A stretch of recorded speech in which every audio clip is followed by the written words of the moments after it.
5, 4, 3, 2, 1.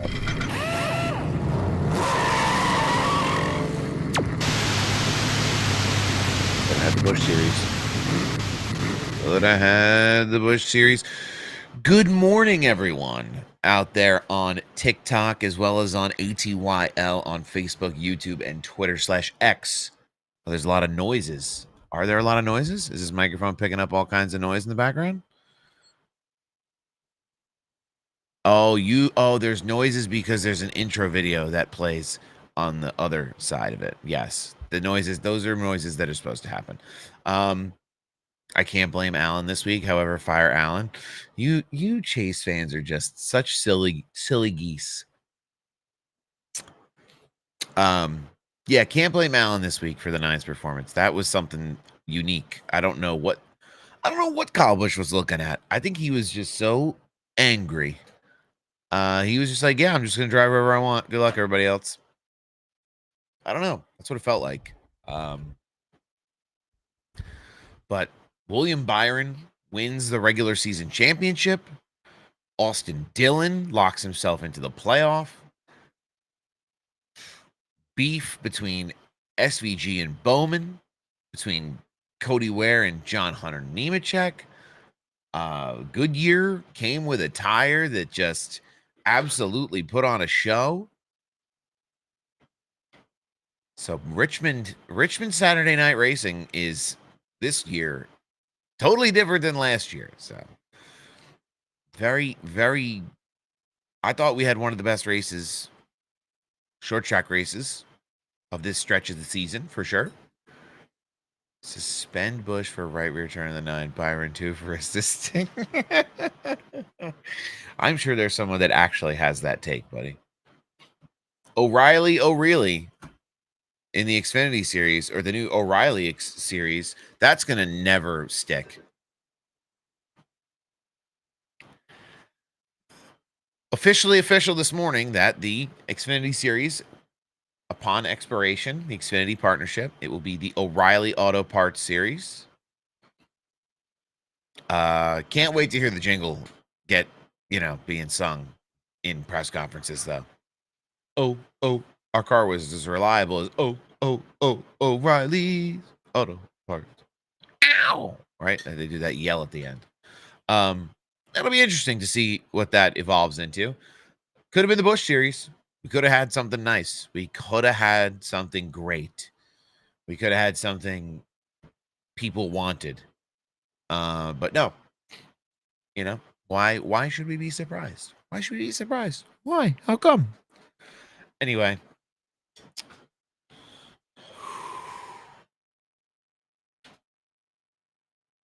Austin Dillon, ladies and gentlemen, in the number 3 Chevrolet for Richard Childress Racing. This is his second win at Richmond consecutively. It's the first time it's been done since Denny Hamlin won here back-to-back in 2009 and 2010. He led 107 laps, including the last 49 of the race. This is the ultimate redemption story of Austin Dillon, I think, in the way that it can unfold for him. Is Austin Dillon a championship competitor, championship level caliber driver, competitor, team, resource? Not compared to some of the others, right? But this moment is his Super Bowl, I think.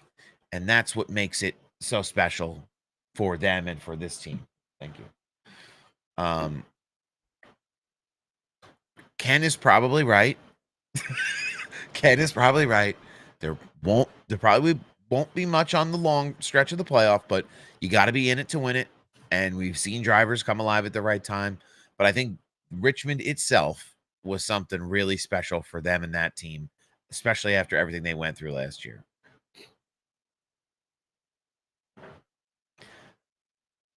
He apparently won this race with a broken rib. He beat Bowman by just under 2.5 seconds. Now, Alex Bowman might have had something to say about it, but his Chevrolet teammate, Shane Van Gisbergen, close your ears, buddy. Shane Van Gisbergen slander incoming. Chevrolet teammates not cooperating with one another.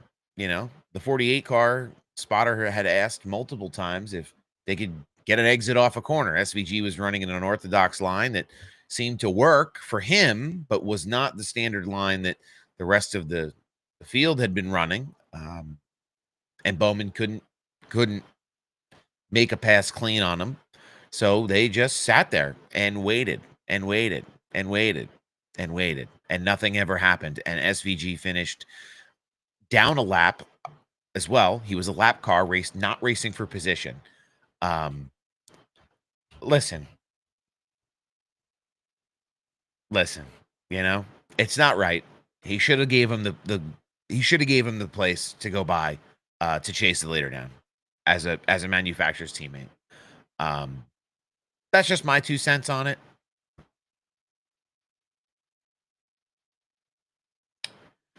Anyway, it's a 2.5 second victory for Austin Dillon in the 3.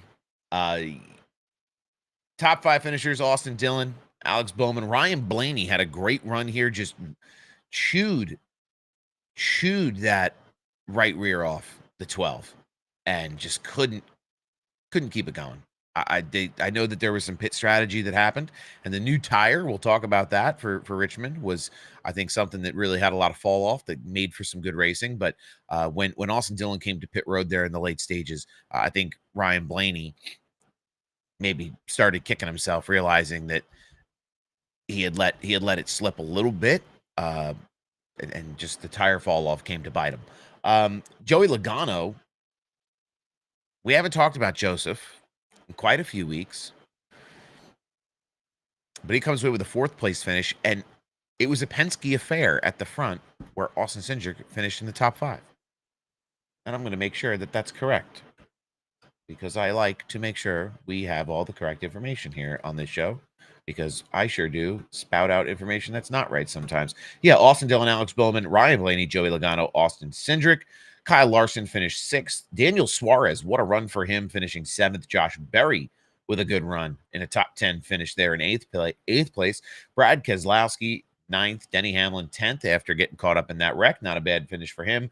Regular season points champion William Byron finished this race in 12th place. Kyle Busch ultimately brought it home 16th. Ty Gibbs, who was involved in some extracurriculars with the 45 and the 99 at one point of this event, brought it home in 18th. Ross Chastain as well, 19th place. Fastest lap of this race was run by Bubba Wallace, though. Bubba had that bizarre incident, where the tire is on, it's not on, it rolls forward, it falls off, it lands right behind him in the 19's pit box, and that team takes care of that car for him. Like, I thought the 23 really had some sauce for the field. That pit stop obviously just absolutely killed them, but that car has been running just silly fast since they won that race in Indy. So good things for them too, it feels like, as the second stretch of the second half of the season continues on here as we get ready for the playoffs. Reddick took stage 1. Those 2311 cars were at the front. Tyler Reddick, Bubba Wallace, 1-2 in stage 1. Stage 2, Bubba won the stage. Suarez also finishing in second in the second stage there, showing a lot of speed. I think this is where Austin Dillon really started to come alive. It was at the end of the second stage there. They had set him up for this.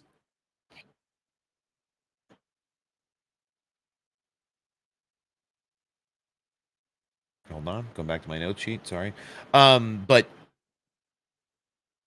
Bubba had that tire thing happen. I think he would have been a competitor at the front. It would have been tough to beat that 23 car today. We did have a Richmond big one, which is unique, I think, to Richmond. 16 cars get involved in this. I don't know. Have we ever seen a 16 car pileup at Richmond? I don't think I haven't. It's been a while.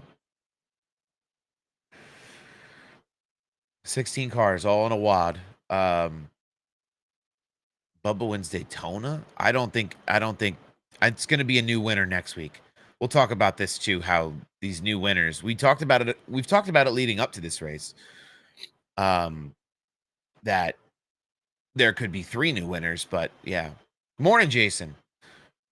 Daniel Fernandez asks, would you agree the biggest career fail was Kyle Busch going to RCR? It certainly has been one of the largest backslides of a career going to RCR the way he did. He signed the contract, he cashed the check. It's, you know, it is what it is now. I don't know what the future will look like. I said this a few weeks back. Kyle Busch is signing 1-year extensions. And anytime a driver starts to sign 1-year extensions, they are not exactly thrilled with their situation, right? Maybe they don't have a situation that they can jump ship and go find something better at that moment. So they sign that 1-year deal to stay kind of in this flexible position where even if a team wants to come along and buy him out of his deal or they want to negotiate, it's more feasible than some kind of long-term contract that they would have to kind of wrestle with. So that is a really cool thing, Nick. That's very cool. I live about 9 hours from Welcome, North Carolina. Otherwise, that would be very cool to be a part of. Anyway, yes, the Kyle Busch thing at RCR, there's so many questions. I have so many questions. I don't know if I would even get answers if I asked the right people these questions. Why is it that the 3 car is so much faster than the 8? Is it what are we looking at? What are we feeling? Why is it like this? Is it a driver issue? Is it a setup issue? Is it a team issue? I don't know. I am excited to see the 3 get back to victory lane, and I do think it was good for them to win it the way they did this year versus the way it had all unfolded last year. Um, you know, they don't need to wreck everybody to win. Like there's people over there at RCR that are working hard to put good cars on track, and this race shows it. And I'm glad that they figured this out where it's not shrouded in controversy and the whole thing. It's never great. We don't love that.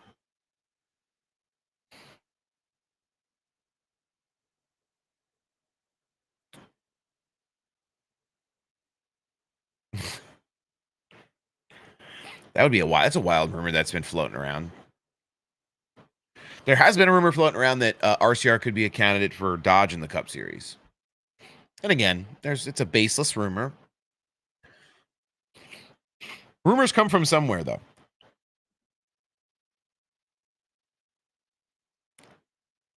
Oh yeah, that's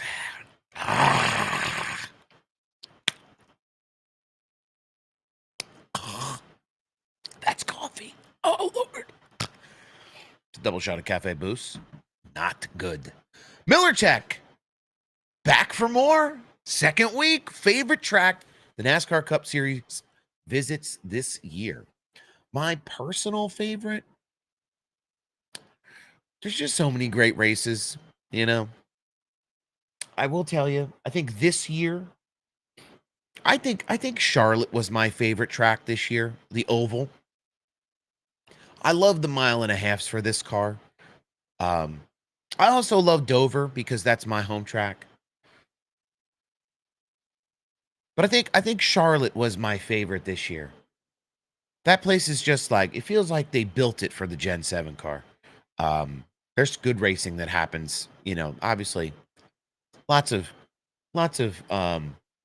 opinions on it, on where these cars run really good, but that's one of the places I feel like it does.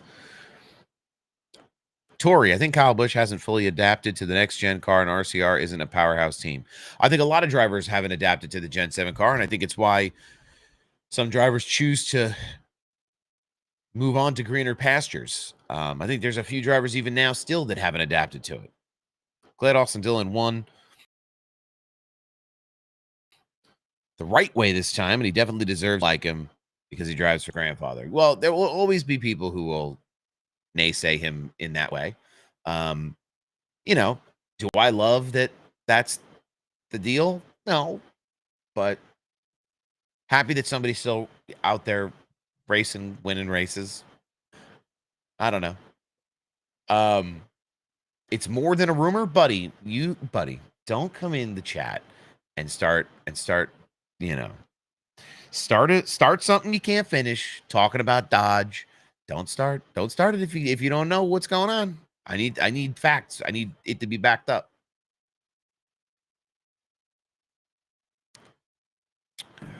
Yeah, I don't know. I haven't heard a ton of like based information on that rumor for me.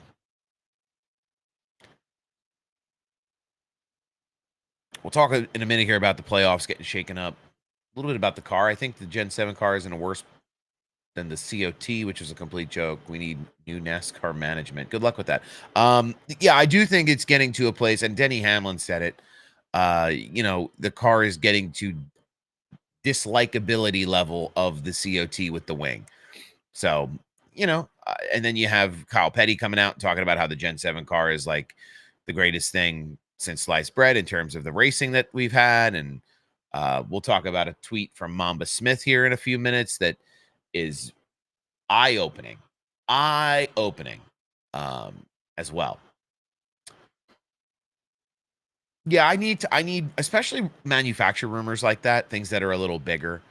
I need to see something a little more, a little more based in reality than just a rumor to really think it's going to happen. Anyway,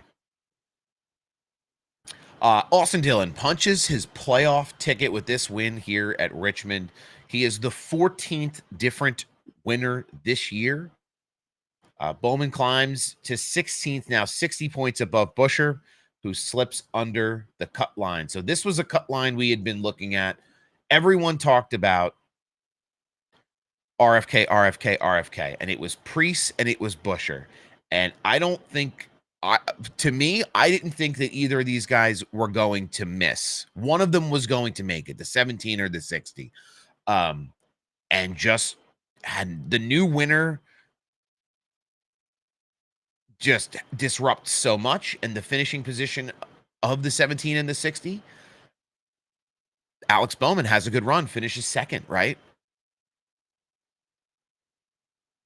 Let's see. Where'd the 17 finish? Right. 17 finishes 30th. The 60 finishes 35th. The 60, Ryan Preece. Can we just pour one out for Ryan Preece after starting on the pole? Oh my goodness. I really wanted to see him win here, especially because it's like that short track legacy that he has, that background that he has. Just a mess for them, but it works out for Alex Bowman. Finishes second. I'm sure he would have liked to have punched his own ticket if he could have run up there for the lead, but he will take the final spot on points. He and Tyler Reddick are the only two drivers in the 16 driver playoff at this time that would make it on points if there's no new winner in Daytona.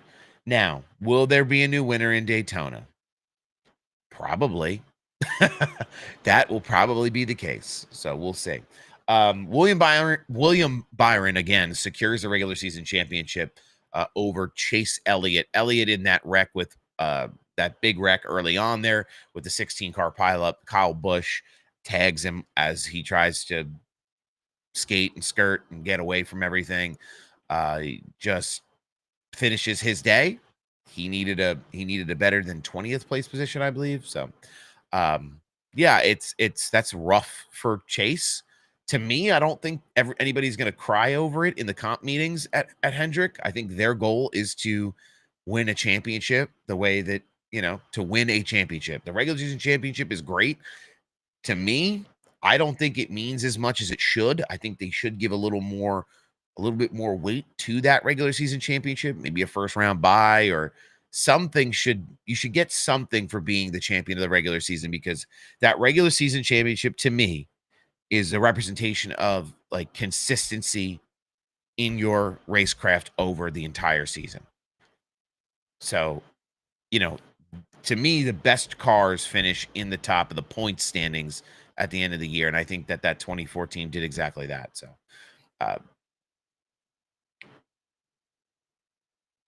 This win for Austin Dillon though is really, I don't know. It feels like what would you call, like a validation win, or like a, I don't. That's what it feels like.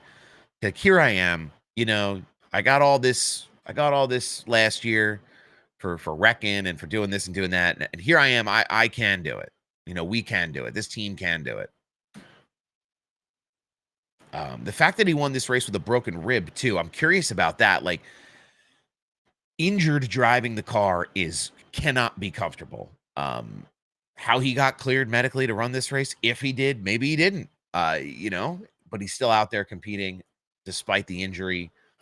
This has been probably RCR's biggest rebound we've had at a single venue in many years. I think I saw a statistic somewhere where, Austin Dillon's 107 laps led was the most laps the 3 car has led since the 1998 Daytona 500. That's how far back we're going in the legacy of the 3 car to see it be as successful as the golden era with Dale Earnhardt Sr. So, just an interesting little data point for everyone there. The tire. Now, the tire, what did we think of that?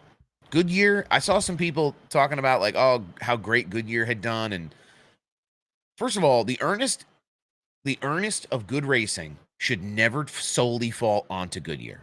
They impact a lot of the way that the racing happens, right? Because of the tire blend and the way that things work. And the option tire was something that we tried, and all these unique things that they're doing every single week. And they're making these tires specifically for NASCAR, and it's constantly changing and evolving.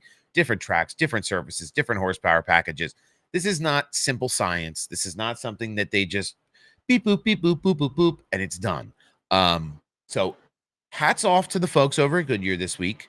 They did a wonderful job of putting a tire together that just gave us some great racing. I think they said the fall off here was like 2 seconds, 2.5 seconds. They were getting about 36-ish laps a run on the tire. I think I saw somewhere on Twitter that was kind of the average for the field. Yeah, 37 lap stints seemed to be the standard.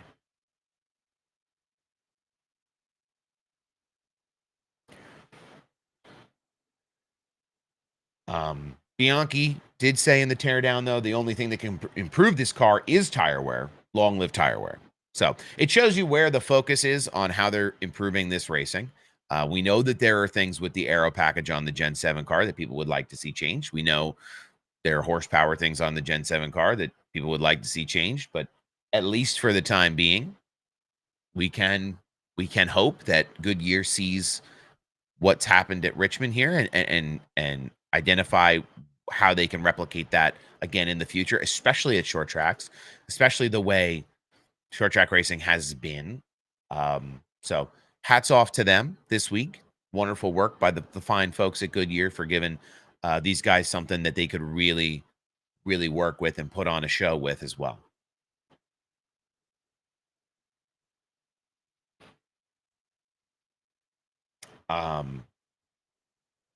Not a tremendous number of cautions in this one.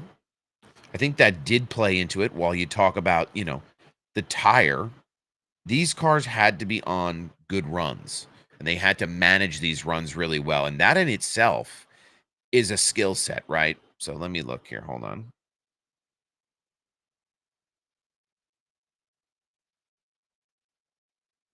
Is it not going to give me the little thing? Is it not going to give me the thing? Oh, it's not going to give me the thing.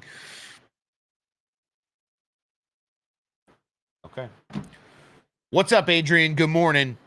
How are we doing? All caps in the chat at 8:29 a.m. It was fun watching the cars on Max. I haven't watched anything on Max this year. I'll be honest with you. I have not bought into the subscription for that yet. I have like 147 million subscriptions, and I feel like I don't need another one, but I have seen some of the clips, which is cool. Where is full-time Sal if you're Slide Job Sal? Full-time Sal is in a world of total disarray. Hey, if somebody wants to share that information, I'd be happy to respectfully, quietly mooch off of your subscription. I won't make any problems. I do that with a lot of people. I have a friend who has a YouTube TV subscription. He signed in on my TV one week. We were watching football. I think it was Thursday night, whatever. And he never logged out of it. And then for 2 years, never knew that I had it because I watched the same 4 or 5 channels that he watches, and nobody ever knew.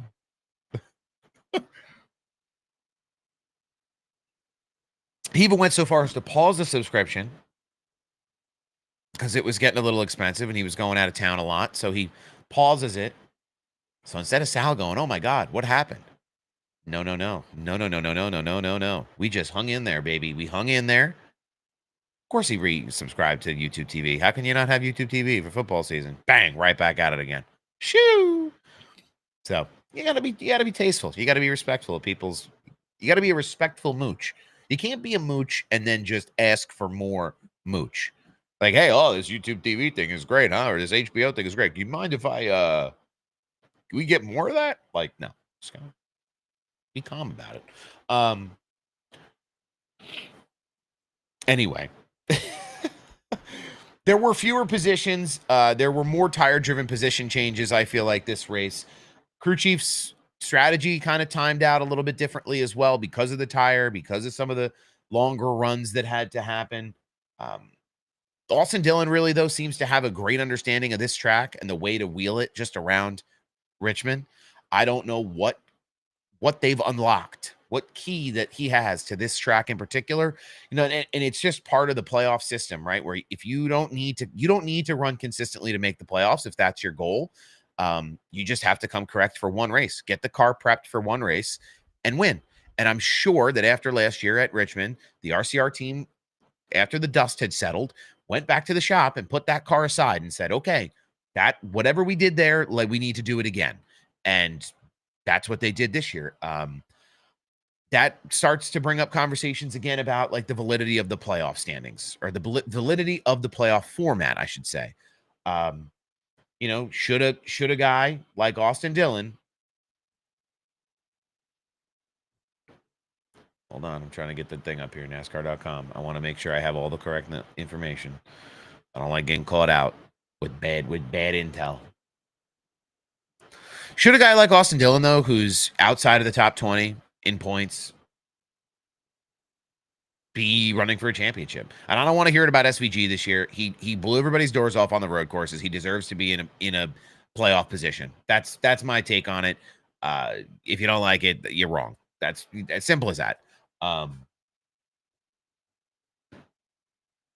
Let's see. The 3 car is 25th in points. So a 25th place driver in points is now in the playoffs, taking that spot away from the Chris Buschers, the Ryan Preeces, and the Alex Bowmans of the world. So just I know we're not going to change it by sitting here talking about it. There's people who want this to be the way that it is, and that is fine. But I have to talk about it in our little bubble, in our little sphere right here, because it will never not bother me. Anyway.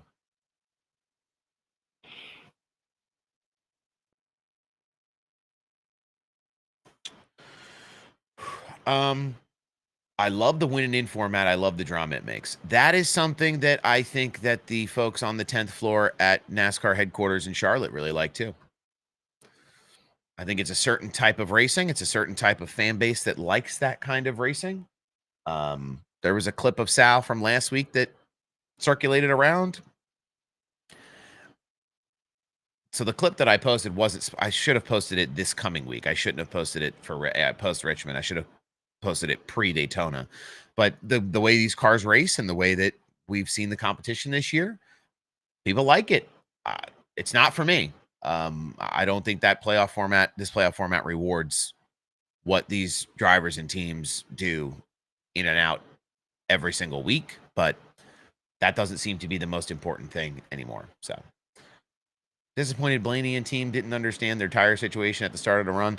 Yeah, it seemed like, Ryan Blaney got on the radio there toward the end and just was shouting he had no grip, and everyone seemed surprised, which isn't awesome when you're running that deep into a race, and it's like, oh boy, we didn't know the tire was going to burn off. Well, it's like you're over halfway through the race. Like, this is something that we got to know about, So yeah, definitely disappointing for that 12 car. That 12 car looked great, by the way. That body armor, the matte black, any matte, even the number 8 car, the Rebel Bourbon Kyle Busch car, that car looked great too on track this weekend. I have a thing for matte black race cars.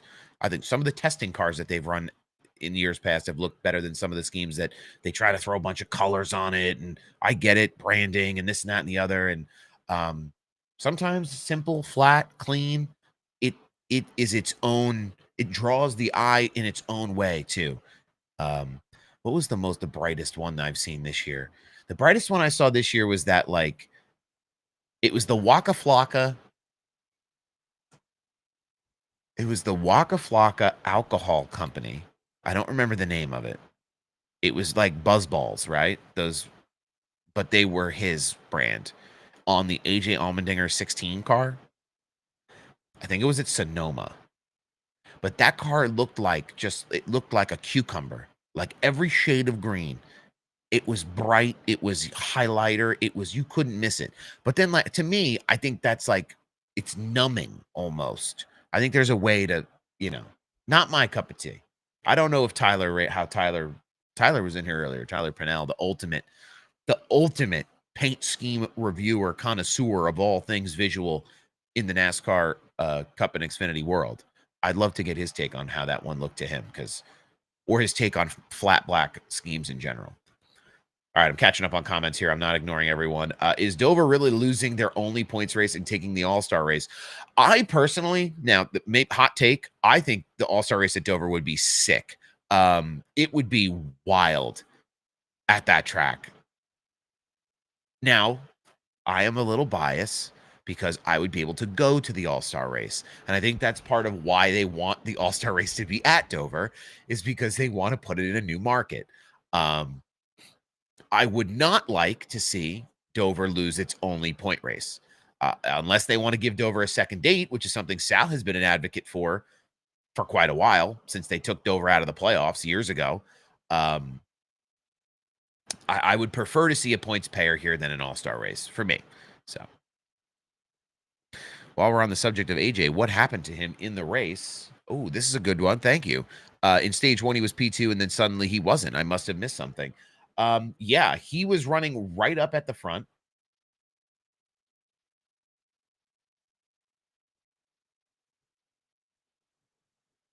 Let's go back. Let's go back. Let's go back. Let's go back. Let's go to... Why is this going to give me such a hard time? Yeah. So he was 11th in stage 1. And then 29th in stage 2. So something he was battling for the lead with Ryan Blaney there in the early portions of the race. I don't know. Something just didn't click there. Maybe they had some tire issue. I don't really know what happened to him, to be honest. Let's look. Let's take a gander together and learn, ladies and gentlemen. Oh God! And here's the 8th. This is the official news for the thing. I misspelt his name.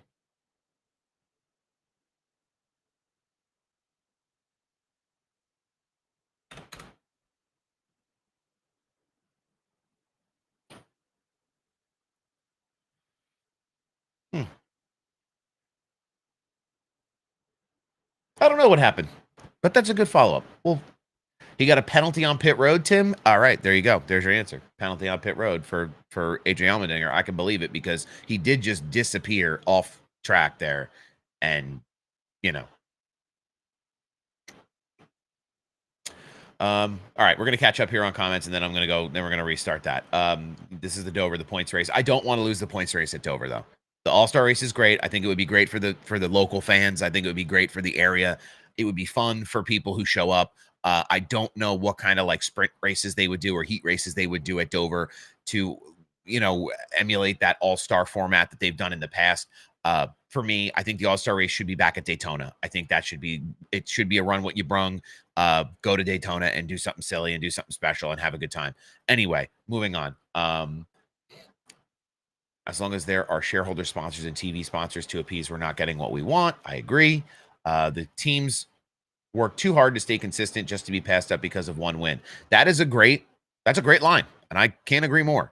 I don't think casual fans are going to jump into this and see the hard work and dedication that goes into it. I think of, you think of the drivers in victory lane, right? What about the truck drivers that haul these cars all over the country all year long? The NASCAR season is one of the longest sports seasons in North America. I think it's us, NASCAR. It's NASCAR, like MLB and like MLS are the longest like calendar seasons of the year. So people are working all the time. And this isn't a standard 9 to 5 job where you get to go home and see your family at night a lot. It's long nights in the shops, prepping the race cars, going out, traveling, sleeping in hotels 100 nights a year, whatever. It's not easy. And I just think it's not right to have the win and you're in for that reason, where the effort is kind of overlooked. The things behind the scenes that happen, the sacrifices that are made. That's part of the reason I don't agree with the win and you're in. But anyway, don't diss the dinger, love the dinger. We love dinger. We love the dinger here. Look at the AJ Fish Casino paint scheme or whatever it's called. I didn't see that one, but that Buzzballs thing was huge. Okay, All-Star Race needs to go somewhere like Atlanta, Daytona, or Charlotte. Yes, it should go to a larger track, a drafting track, where these cars can kind of move around and have some fun. But again, too, there's issues with that. Are they just going to throw a blanket over them all and have aero issues at somewhere like Atlanta, where it's anybody's game? Could be. Don't know. Only way we'll know is if we go.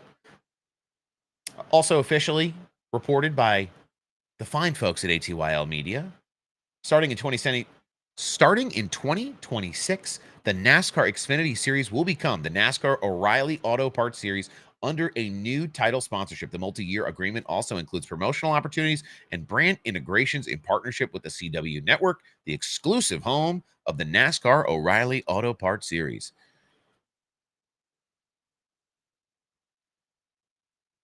It's going to be a mouthful to get out. The NASCAR O'Reilly Auto Parts Series. Like the Xfinity was one word. One word. One. Now I got to say 4 words. Either that or we're going to crank this thing down into an acronym, right? The NOAP series. The NOAP series. NASCAR O'Reilly Auto Part. That doesn't really feel good. That doesn't really feel like it flows well. Hey guys, you catch that NOAP race last night? Oh, come on. I hope they do have an opportunity to make some cool trophies. Championship trophy. Like a big tool or something. That'd be cool. Or a big alternator. I don't know.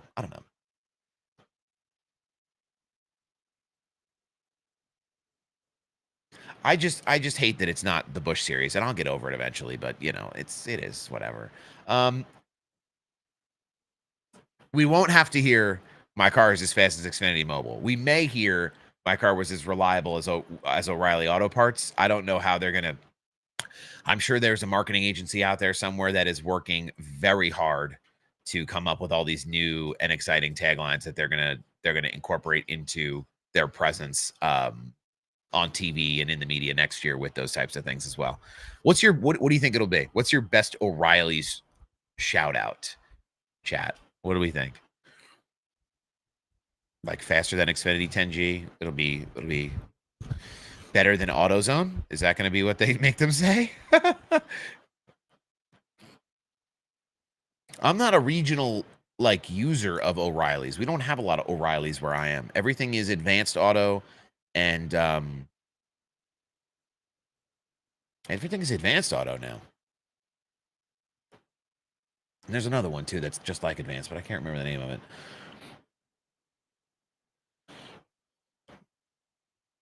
Somebody asked who I thought was going to win Daytona.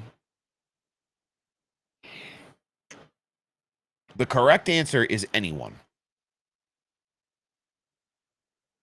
That is the correct answer. I think there will be some really desperate characters out there that will try to make things happen at Daytona. I think we have to go back and look at drivers that run really well at super speedways in general. I think all of the RFK cars are going to push harder than they have the entire year here at Daytona this race. They feel they deserve a playoff position. I think they do too, the way that they've run most of this year, that team. That 60 car has had a great year. The 17, kind of an off year for them, considering what they did last year, being able to win at Watkins Glen and some other notable accomplishments. And then the 6 car has run really good this year as well. We saw him at Iowa. I feel like that was one that they should have gone home with, but it's really going to be who can avoid the big one at the end. And we saw Harrison Burton win this race last year. It could be Kyle Busch. It could be anyone who's in position. Traditionally, though, the Fords really run well at super speedways. Like I said, RFK. I do think you're going to have some desperate characters out there in terms of guys like Kyle Busch, Ty Gibbs. They will be making some more egregious moves, I'm sure, to make their way to the front of the field when the time is right. I think Carson Hocevar is someone you talk about when you talk about super speedway racing and taking chances. I don't think he's in the business of he really hasn't been in the business the last few weeks of putting the spotlight on himself, at least for the wrong reasons. So, he came home with a top 15 at Richmond, but I wouldn't be surprised if you saw him contend and make some moves to get to the front of this race next week as well in Daytona. Speaking of Richmond one more time, the Gluck poll, 83% of responders said this was a good race at Richmond. So keep that in mind too. My car was as amazing as O'Reilly's Auto Parts. I don't know. There has to be a good tagline there. I don't know. We're skipping around all over. I'm losing my train of thought. Oh, Tyler this is a great tweet by Tyler. Well, let's talk about this real quick while we're here. So yesterday, there's a conversation here, right?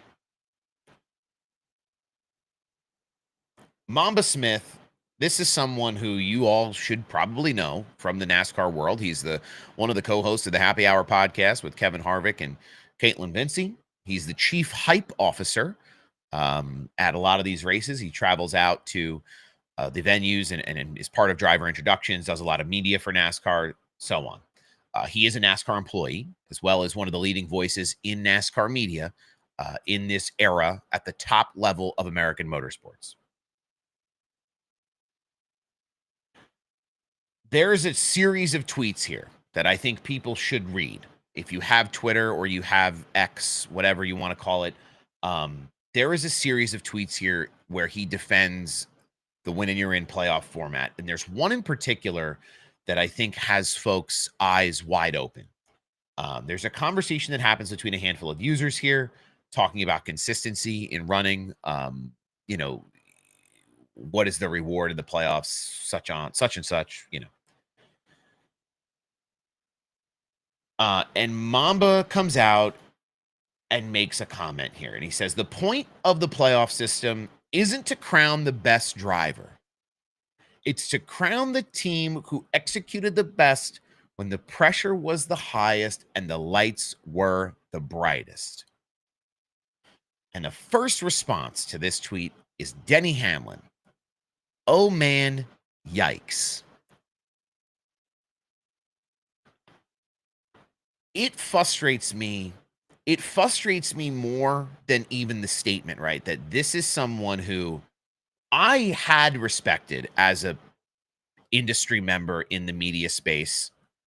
And this year, more so than any, we've seen the Scooby-Doo-esque mask pull of a lot of NASCAR employed folks in the media saying things like this.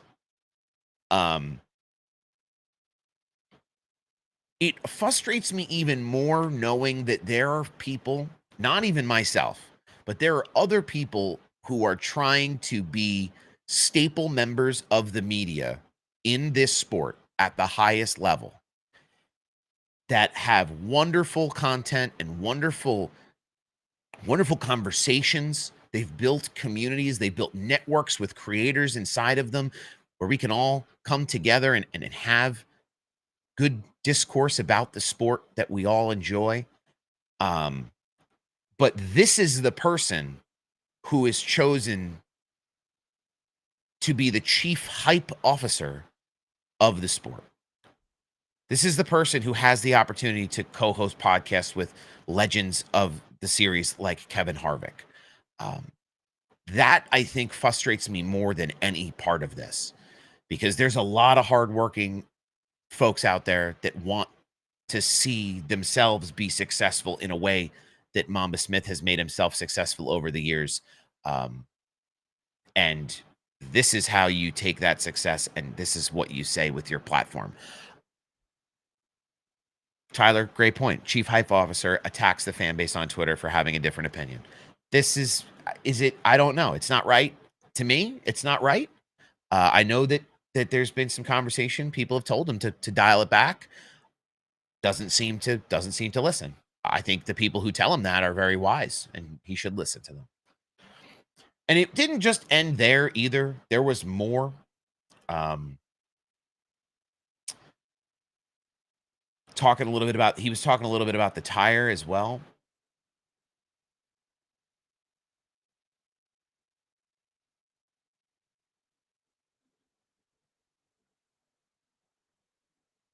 He also quote tweeted another response. Somebody quoted him and said, "Look, Mama, what is it? As a person, you're great, but this is single-handedly the dumbest statement I've ever read." And he quote tweeted it and said, "This isn't golf or tennis where it's basically one athlete versus another. It's a team sport, arguably the best team sport of them all, because it takes everyone to do their job almost perfectly." He seems to try to walk this back, because you can't sit here and talk about motorsports as a team sport and then sit there and say it's not about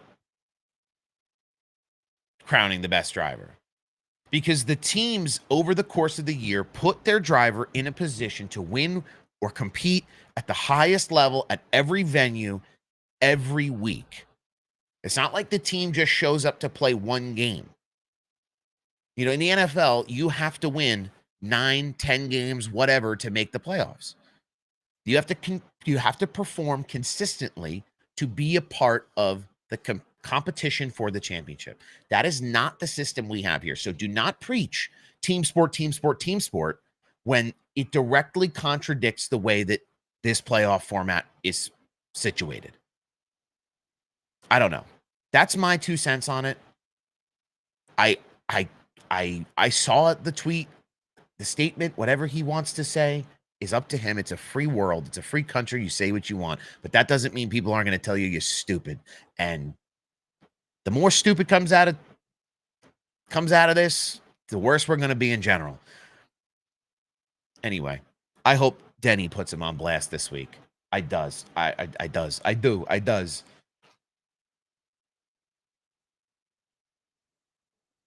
It's again, I think more so than than what he's saying on its own, it bothers me that he is the guy that the 10th floor decision makers have said, him. He's the one. That's the person. You know, and I'm not like, good for him ultimately, like, for having this path to make himself this staple member of the media. I've met Mamba a couple of times. Really nice guy. Just don't agree with some of the takes he has.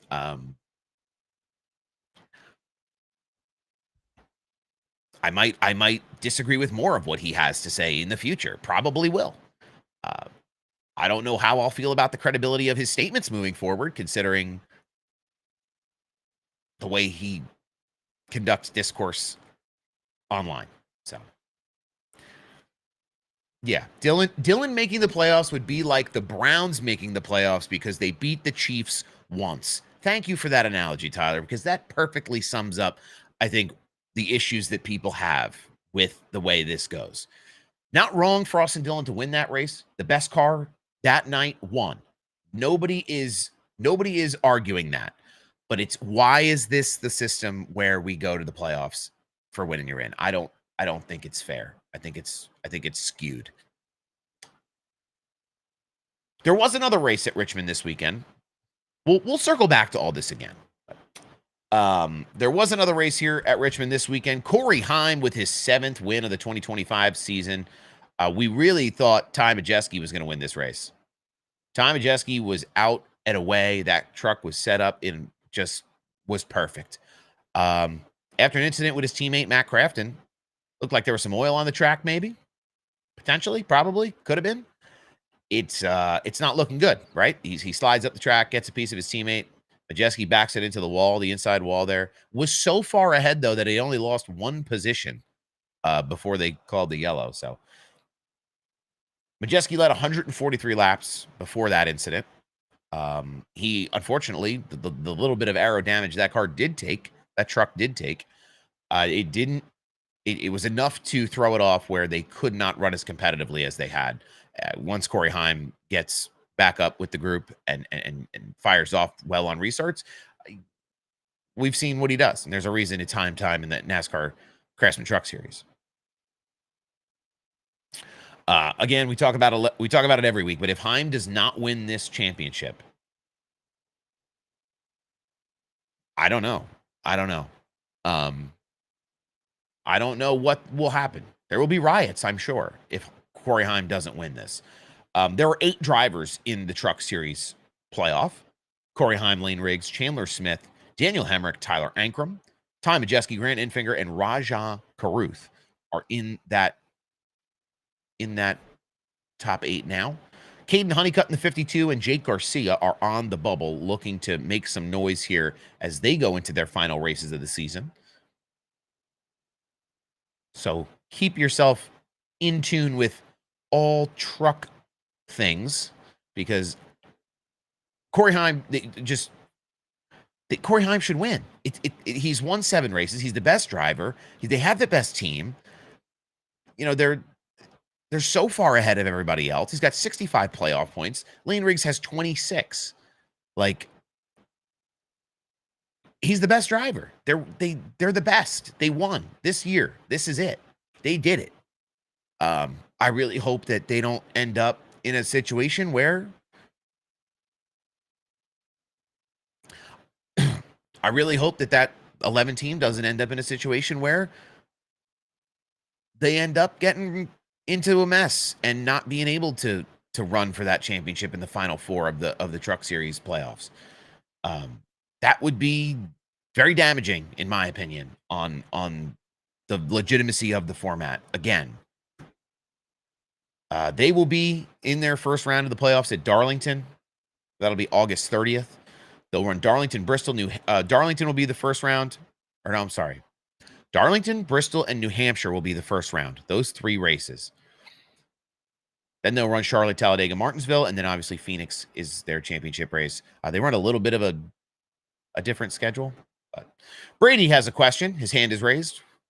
Tony, can you go down there and give the microphone to Brady, please? Can you walk down there to the third row of the arena and grab him his yeah, Brady. Yes, Brady, please, your question.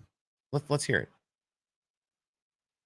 While we're getting the microphone over to Brady, yes, you can get this hat at stockcarsociety.com. Raise hell, praise Dale. Do you think Monster killed the Cup Series? How so? How?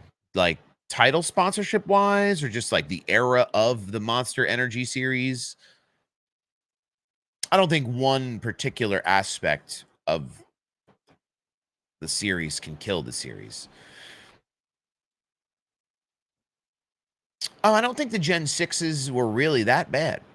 I think toward the end in that era, it was getting a little rough, which is why they brought in the Gen 7 car. But I don't think inherently that Monster killed the Cup Series, personally.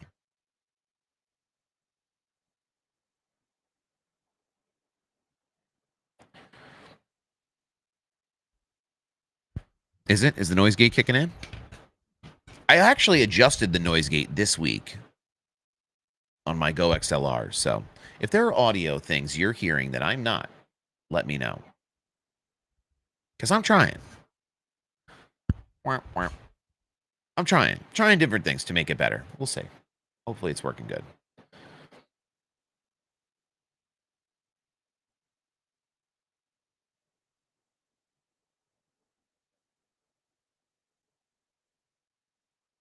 Okay, excellent. But that's kind of a little truck update for everybody.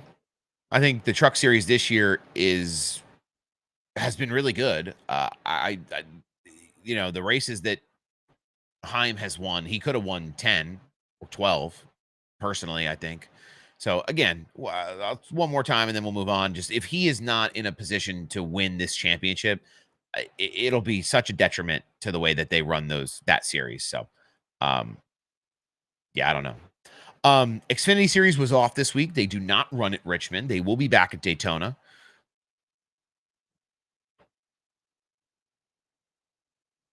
There's a lot to think about, though, for that series as well. If I can get the point standings pulled up here in an appropriate amount of time. Obviously, the big news for the Xfinity Series is going to be the O'Reilly Auto Parts series sponsorship now as they move forward.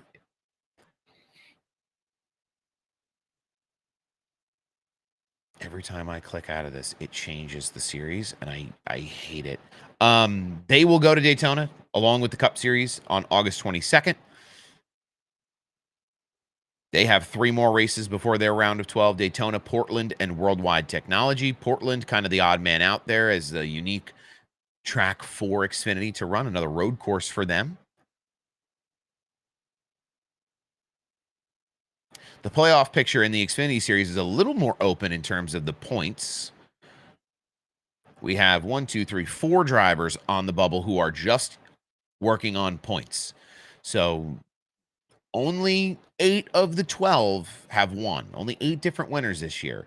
On the bubble, though, Harrison Burton, 30 points to the good in the Xfinity Series right now. His brother, Jeb Burton, cousin, Jeb Burton,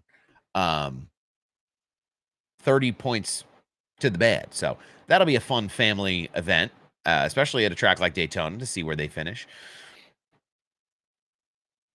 Ryan Sieg is also kind of in the mix there, just 38 points back of the bubble. So Connor Zilich has been the standout.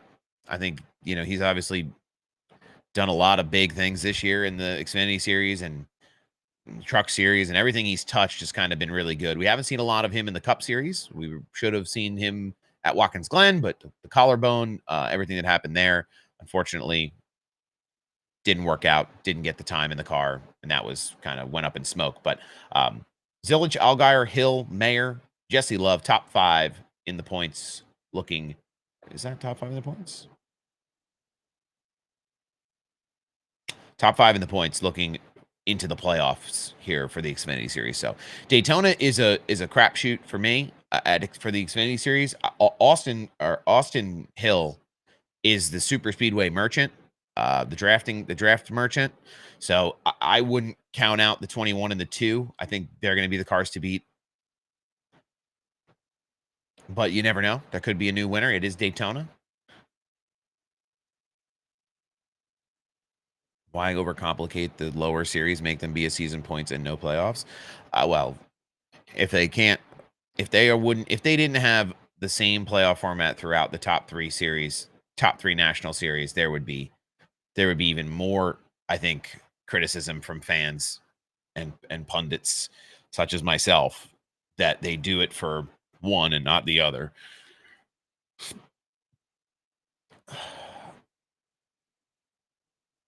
Anyway, again, Austin Dillon winning at Richmond. He locks himself into the playoffs. He's won and is in.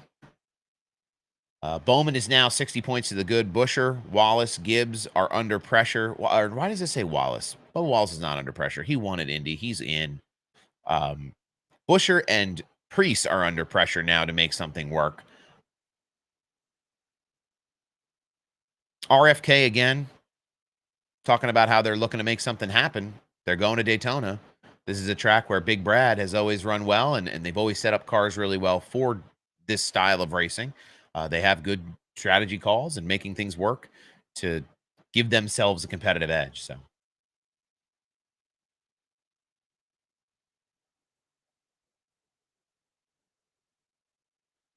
A lot of folks are looking at the tire this week. I think that's something that will be talked about all week long. It'll matter less at Daytona. It'll matter a lot less at Daytona, but I think, as we talk about tire and we see the race we got at Richmond, I think the loudest voices will say that the tire is the way to fix this car, to fix this package, to fix this racing. I don't know if we could have them all like we had that spring Bristol race and then this Richmond race. I think we'd be in a good place with the short track racing. I don't think it'd be awful. Um,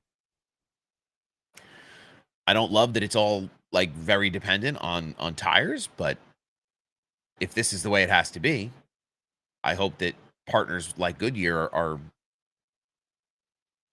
working closely with folks at NASCAR and teams and drivers to understand and get feedback and build something that they can bring to the racetrack that's going to really give them competitive racing week over week.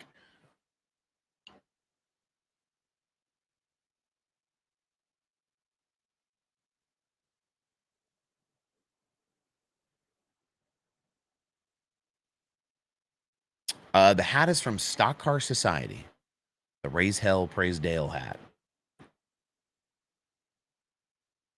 Wow. It's only 9 o'clock. So usually what I do is I run through the show once, and then I run through it again. So we can start it from the top all over again, if you like, everyone. Austin Dillon, Richmond. Here we go. Saturday night racing under the lights. Locks himself into the playoffs here. Austin Dillon, the number 3. First time we've seen the number 3 back in victory lane since last year at Richmond. Obviously mired in a lot of controversy after wrecking the 22 and the 11 to get that win, to get that done. This was really like the ultimate swan song, the redemption for that team, for Austin Dillon. He just has a knack for this track. I think RCR spent a lot of time getting this car ready to do this race. They come prepared. Talked about it a little bit last week. If you come prepared for this race, this is the result you can get, and that's exactly what they did. Unfortunately, we haven't seen Kyle Busch in that with that same style of success as they move forward with that team under the same banner, that RCR banner. I don't know if Kyle Busch gets a win this year. If he doesn't, this will be 2 seasons in a row with no win for Kyle Busch, which, last year the conversation was around Kyle Busch and the streak of wins. But I think we're in a whole new world of conversation in terms of performance of that car and of that team and of that driver. I do firmly believe that, the 1-year deals that Kyle Busch gets, they're just holdovers. I don't know what the future looks like for him. He's obviously a legend of the sport. It hurts me to see him not run as competitively as I always remembered him running. So I hope they figure something out to make it work. It pains me to see it the way it is for him. Wouldn't hate seeing that 8 back in victory lane a couple more times before he hangs him up, but it's definitely tough. But the 3, Austin Dillon, that's the car. That's the one out of the RCR camp that's looking good after this week. He led 107 laps, including the final 49. That's the most laps that the 3 car has led since the 98 Daytona 500. That is a wild statistic to me. I have a hard time realizing that's reality. So, been a while since we saw dominance from the 3 car. Not sure if this is something that'll flip a switch and get things moving in the right direction for that team. Could take a lot of momentum forward. We know that RCR is a gritty team. We know that they're this blue collar kind of elbows out type of team. So who knows how far the 3 will go in the playoffs. Maybe this will give some more time for dedicated resources for the 8 to do something at Daytona. Who knows? But I guarantee you that they will throw everything in the kitchen sink at it as they move forward. Dylan, Bowman, Blaney, Logano, and Cindric all in your top 5 after Richmond. Great showing by the Fords there at the end there, Team Penske. That 3-4-5 positional finish for that team. not something to shake a stick at. Reddick won the first stage.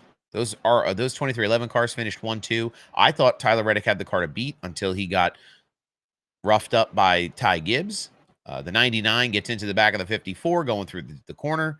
The 54 can't hold the car, goes up the track, tags the 45, sends him around. So unfortunate for Reddick, because I feel like he's a guy who should be locked into the playoffs after the performances he's had over the course of the year.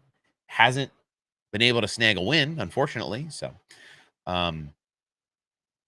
tough for the 45 team. Bubba Wallace, though, finishes second in that first stage. We've seen a lot of success from that team recently. They've had a ton of speed. They've had a ton of pace. I think this week they would have been a car that was contending for a win if they hadn't had that issue on pit road. Tire comes off the car. They roll into the 19's pit box, and the tire follows them all the way there. The 19 team jacks it up, puts it on. They send Bubba on his way, but the pit stop itself damaging enough to take them out of contention for a win, unfortunately. Bubba Wallace, though, did win stage 2. And then that tire issue happened after the fact. Took him out late stages. The big one was a 16-car pileup where Chase Elliott gets caught up. I think that was really the most notable of the DNFs this week, just because he was battling for that regular season points championship, which is tough. William Byron ends up taking that spot with that DNF from Elliott, and I think this is Chase's first DNF of the year, the first one in I don't know how many races. It's been quite a while, so it just shows that consistency in finishes and performance. While it doesn't count much for the playoffs, it does count a lot for the regular season championship, and he was in a position to take that.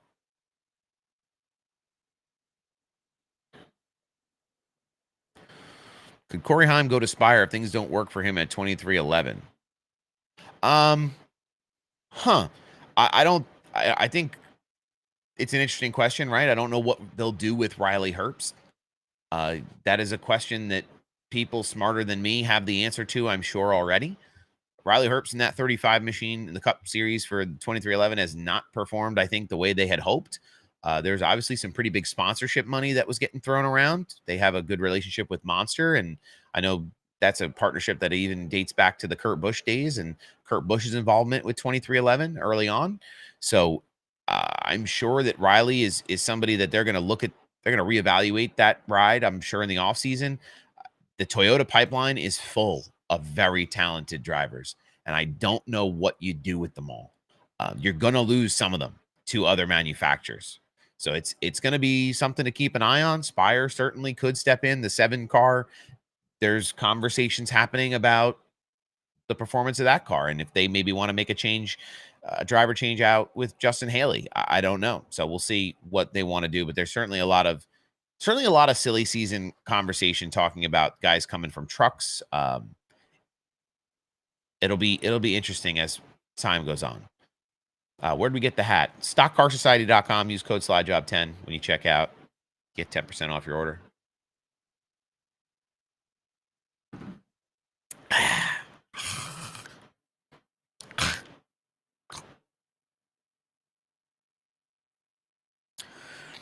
I don't think you see Kyle Busch in another Cup car that isn't the 8. Maybe a truck. I think maybe you see him run some trucks moving forward.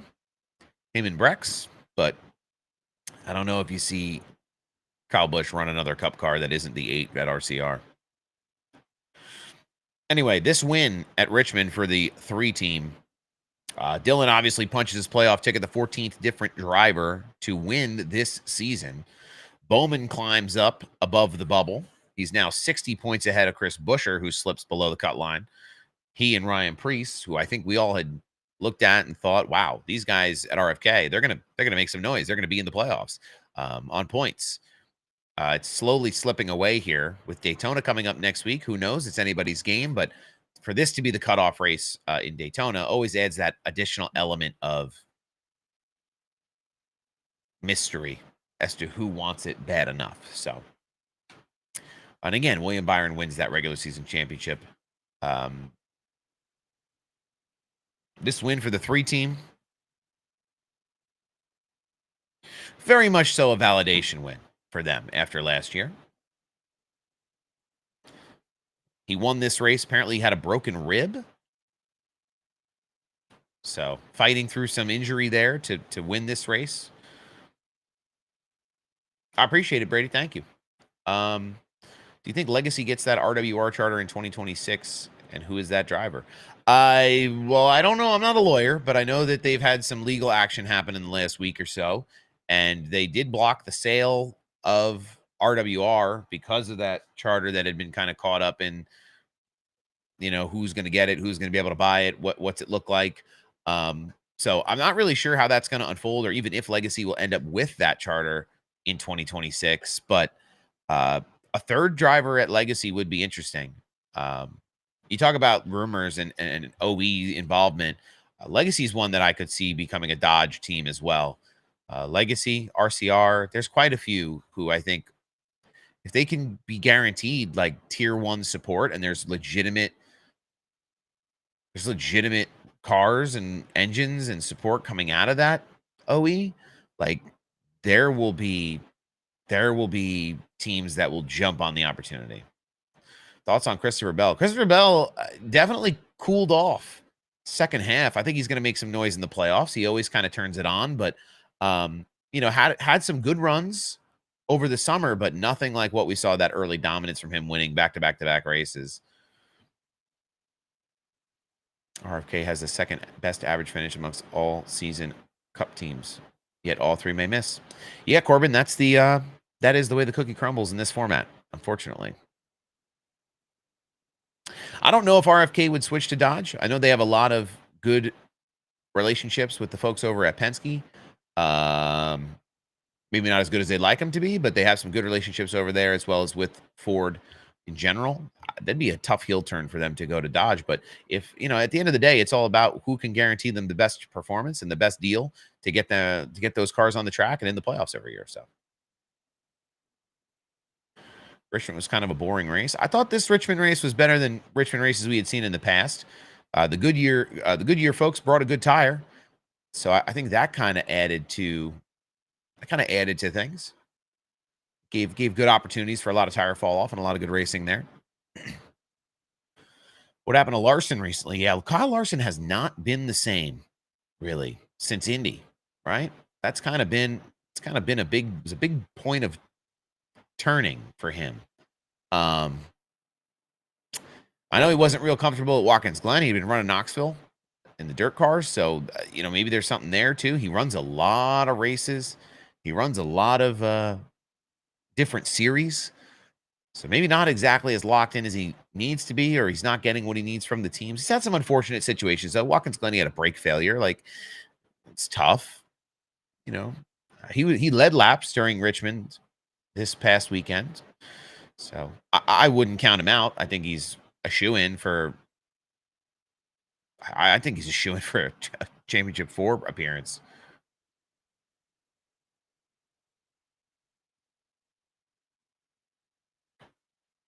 Well, I think, right. Okay, so here's a good one, right? Hendrick saving the equipment for the playoffs. That's what Penske has done in years past. The 22 team does it better than anyone. Yeah, there were a lot of good strategies. I think they had that diversity in the racing product this weekend.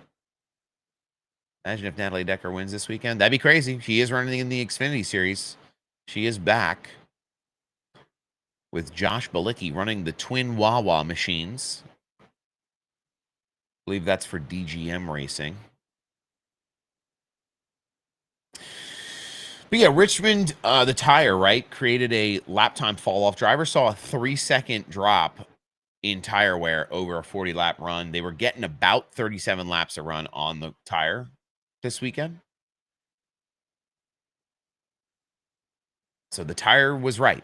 I hope they save the formula and bring this to other short tracks moving forward. For me, the option tire, we can skip past that. I don't really think we need an option tire, just one type of tire, but maybe there's a short track, a intermediate, and a super speedway tire that has different components to it to make it make sense for each.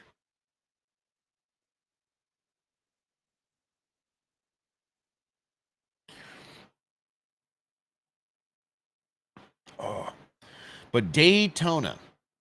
Talk a little bit about Daytona if you guys want to get into some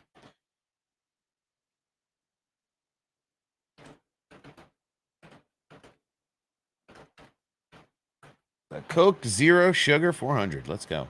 My dad was a big Ricky Rudd and Bill Elliott guy and loves Ford. There you go. Coke Zero Sugar 400. 2020. What year are we in? 2025. So I want to see the results for 2024. All right. So this was probably one of the most entertaining super speedway races of the year last year. Can we talk about how everyone calls it Hendricks, not Hendrick? I'll let you talk to the Hendricks fans about that in the chat, Paul, because I do notice that. Harrison Burton won this race last year with some help from Parker Retzloff in a unique situation at the front. Kyle Busch almost comes home with the win here. He finishes second. Christopher Bell had a great run here last year. It's really hard to look back on a Daytona race and say, here's where the good performance is. Here's where the drivers that are contenders are going to finish. It's hard because there's so much that has to go right before it goes wrong to get a win. And there's so many different strategies at super speedways now in this generation of racing where the big one's going to come. The guys are going to clear themselves. That they're going to want to try to get that little extra inch, especially the way that the fuel mileage racing works, where, you don't have to tune into this race until at least halfway through, unless you're waiting on a wreck, because it's going to be pacing. They're going to pace at 50% throttle, make sure the fuel's set up for the final stage. That's what this race is. Now, I love Daytona. I think the track is great. The energy is great. The fans are great. People love seeing them 3-4 wide. Great. Looks really cool. Doesn't always put on a great racing product. The last 50 or so laps, that's what we're looking for. That's what we want. That's the pay window for us fans and for the drivers trying to get it done at the front of the field.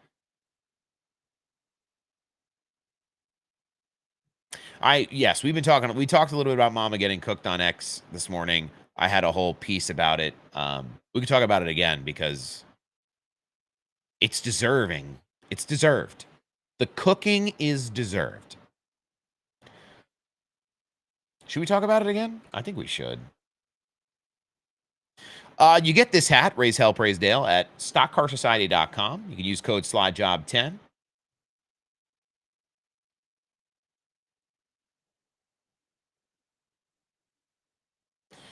We could talk about Mamba one more time.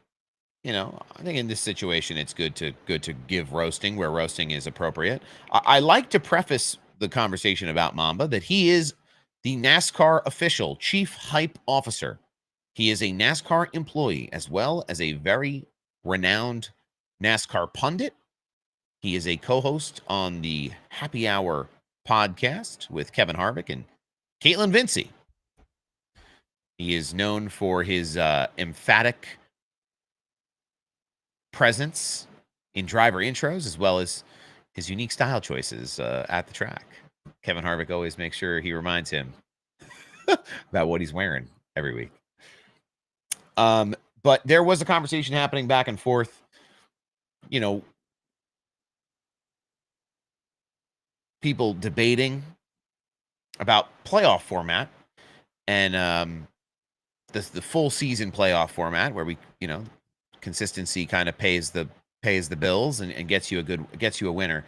And Mamba quotes a tweet and says, "The point of the playoffs isn't to crown the best driver. It's to crown the best team who executed the best when the pressure was at its highest and the lights were the brightest." And Denny Hamlin's first response to that underneath of that tweet was, "Oh man, yikes."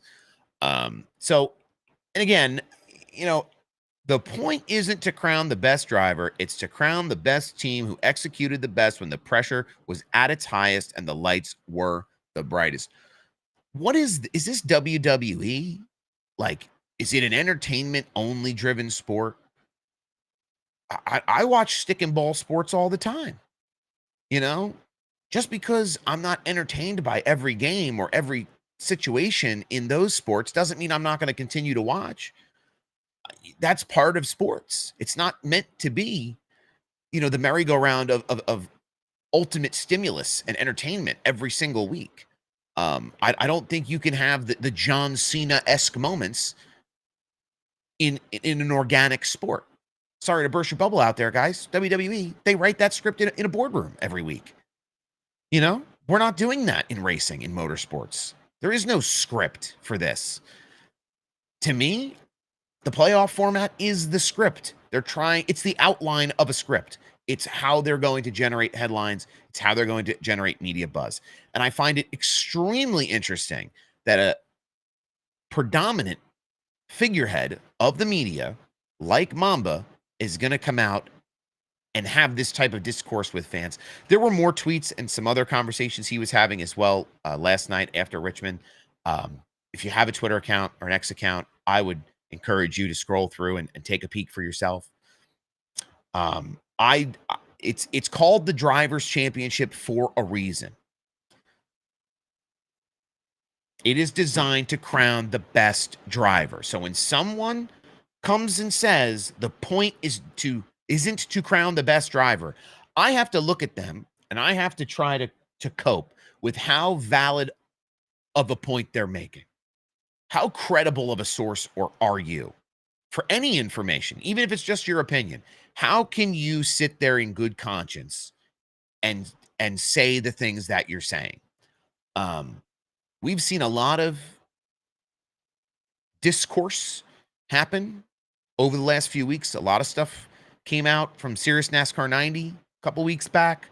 A lot of conversation happening when Kyle Petty was on the PRN show about the next gen car. There is a big push here from a handful of media folks to really prop up the product and prop up the system that is in place right now. And that's fine if that's your real true opinion, but fans want to see something different. Drivers want to see something different. And it would seem to me that decision makers at the highest levels simply are not interested in hearing the feedback. And that's kind of similar to how NASCAR has been in years past. It's our ball, it's our court, it's our game. You will play it the way we tell you, or you won't play. That is how things work here. It's how it's worked in the past too. And that is why you get lawsuits like the one that is currently being looked into here, 2311 and FRM going against NASCAR in the charter situation. That's why this stuff happens. It's different now.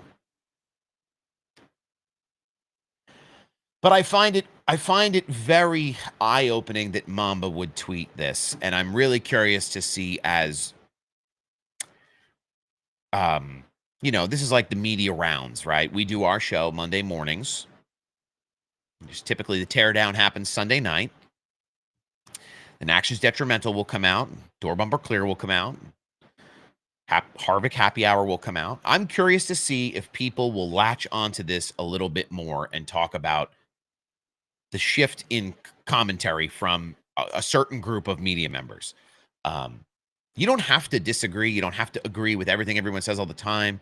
But I just find it very interesting that this is someone who is a leading media member in this sport. And this is the way that they position themselves when talking to fans about playoff formats and competitiveness. And there's a lot of great media members out there that fight very hard to have communities and have opportunities to have a platform.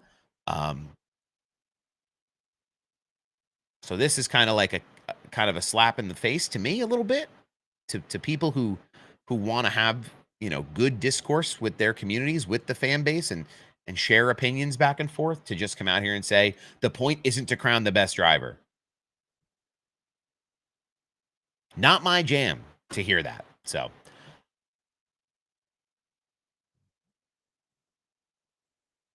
anyway, we'll move on from Mamba. I'm going to go on a list somewhere where I'm never going to get hired by anyone in the industry. Can't wait. Anyway. But these are all my opinions, right? I'm not in a position to do or make any changes. I'm sure everyone behind closed doors has a has a opinion. It is very intriguing, isn't it? The ATYL Media in the chat. Taylor should be in her revenge era right now with this tweeting that's happening.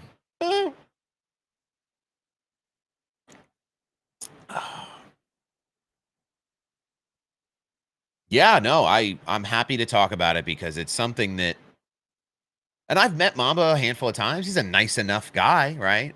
Very grandiose. What you see on TV is what you get in person, right? But you know, just I don't understand the choice to. It's easier to say nothing. Say nothing. Keep your yap shut. No one is asking for your opinion until you interject, right? And like maybe he feels obligated as someone who's a media member in the space to have an opinion. But like maybe we think about it. Maybe we have a podcast we can go on and discuss it with a former champion and another member of the media.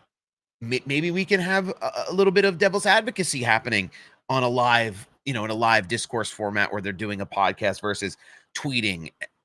I don't know. I feel like I would have handled it differently. I'm not perfect, and we're Monday morning quarterbacking, but it's doesn't make a ton of sense to me to have a comment about a driver's championship and say that the point of it is not to crown the best driver.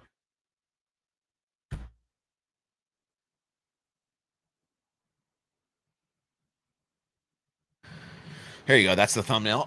Anyway, I know she loves watching all the chaos unfold. It is a good time. So he sure does. He sure does. I don't think you should have to be beholden to the opinions of your employer. If you disagree, you can disagree with someone respectfully, and you can have an alternate opinion respectfully. Especially if you're working for a sanctioning body, or just because they're making a decision doesn't mean everybody has to, sip the Kool-Aid and go along with it. You can have respectable discourse where respectfully you can disagree with someone, and maybe that disagreement spawns an idea that makes it better or creates compromise. Not the way we've seen it the last couple of weeks here with media members. Not my favorite thing to have to dive deep into.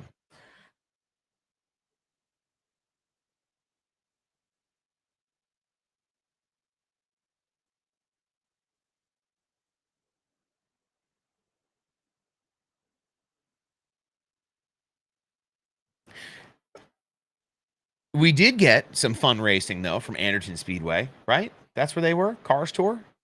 Where's Buddy? Dale Jr. running that throwback Budweiser baseball scheme in the late models. That body looks so good. That car looks so good. It really plays well to the schemes of like the Gen 4 and some of the throwback schemes. Let's see if I go to the ZMAX Car Tours Twitter page.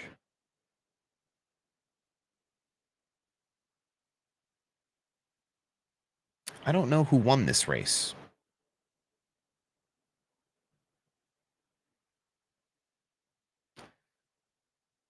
Landon Lewis won this race. And Luke Baldwin won the Pro Late Model Series race at Anderton. So big moves for the Baldwins there too. I saw, yes. If you haven't seen, check it out on ATYL Media channels.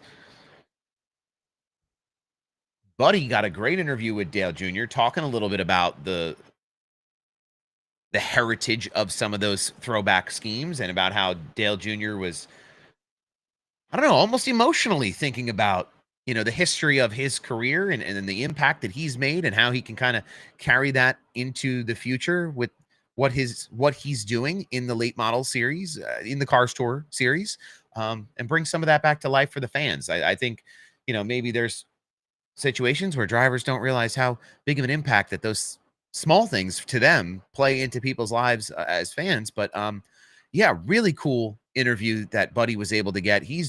Buddy is where he's got a schedule. He's at every Cars Tour race. So if you're interested in Cars Tour action, make sure you're You're giving Buddy a follow. The ATYL Media channels, obviously, give them a follow. Give us a follow. We're a group, a collective. So very, very cool stuff from the Cars Tour world.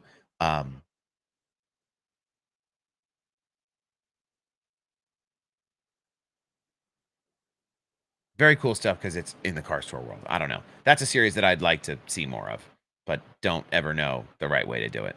Anyway, some of these tweets are unhinged. Like, see, this is what we do, right? Is we start looking back at something we want to talk about, and then I get pulled down the rabbit hole. Anyway, Cars Tour races are on Flow, I believe. They did televise a few of them. There was one. The North Wilkesboro race was televised on Fox, but our friend Eric Brennan calls those races. Eric, a Wall Stadium Speedway alum. What a master on the microphone he is. Hoping for some good things for Eric moving forward next year. I've heard some rumors. There's always rumors. We talked about the truck series earlier this year, or earlier this show. I don't know if anybody watched that broadcast. Anybody watch truck series broadcast? There's certainly some energy that could be infused into that broadcast. It's a little bit lacking to me. I don't think that's a hot take. I think the truck broadcast has been good most weeks. But I think there's definitely a little more juice that they can get for the squeeze. And there's a lot of people out there that want a chance to bring the excitement of racing into people's homes, into their living rooms through the television medium. And I think there's a lot of great broadcasters and personalities that would fit the bill to really energize truck series fans and truck series action, especially in a period of time here now where we have phenom drivers like Corey Heim. Just my personal opinion, my 2 cents. So, yeah, it'll be interesting to see maybe if there's changes, but we'll see. I did spend my Saturday night at Wall Stadium Speedway this past weekend. We talk a little. I always have to throw a little bit in there about Wall. We had some great races. It was the Cliff Krause Memorial 127. Cliff Krause was the man who came in to save the Speedway 15 years ago, took over the lease after the financial hardships that the track had faced earlier in its time, and poured a lot of heart and soul into that place over that time to keep modified racing alive on the Jersey Shore.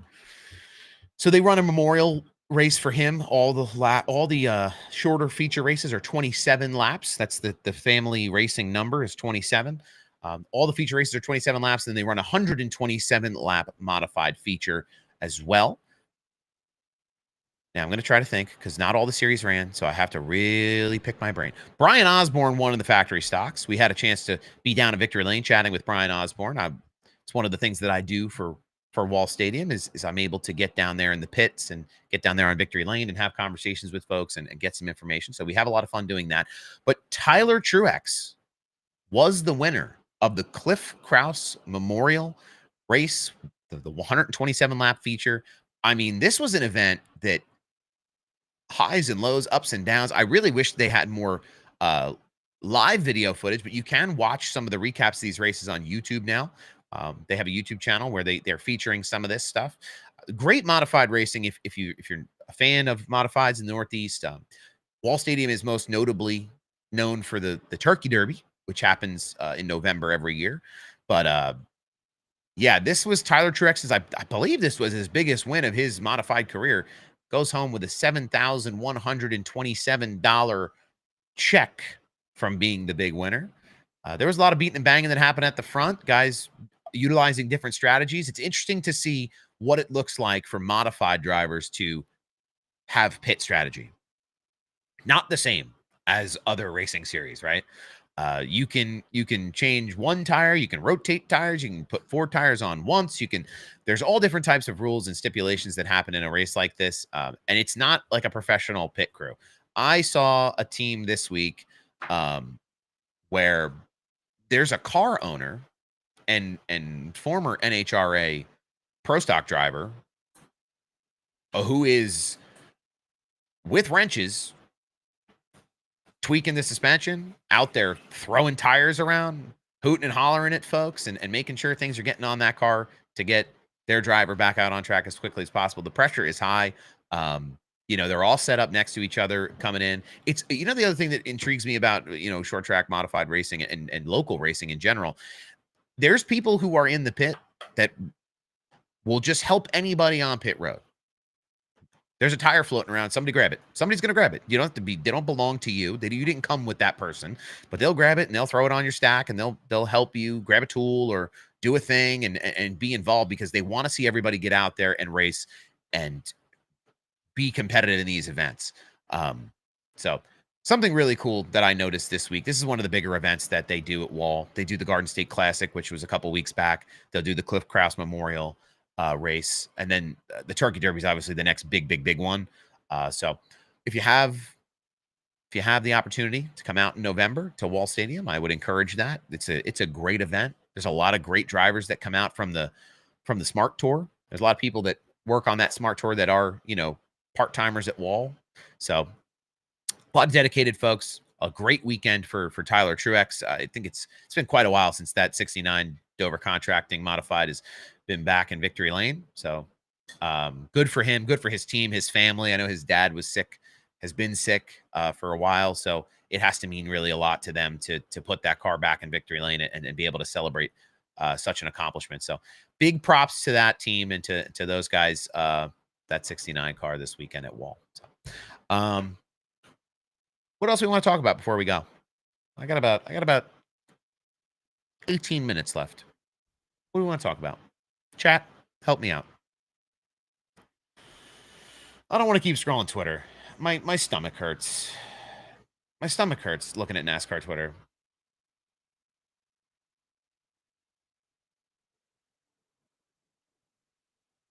I've done my best not to tweet back at that Mamba tweet because I have nothing nice to say. So I'm not gonna get involved. I'll talk about it on here, but I'm not gonna talk about it on Twitter. And it's just there's enough voices already voicing their displeasure.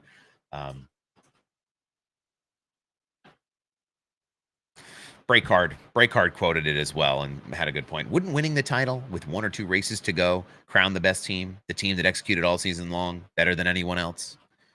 Yes, it would. Anyway.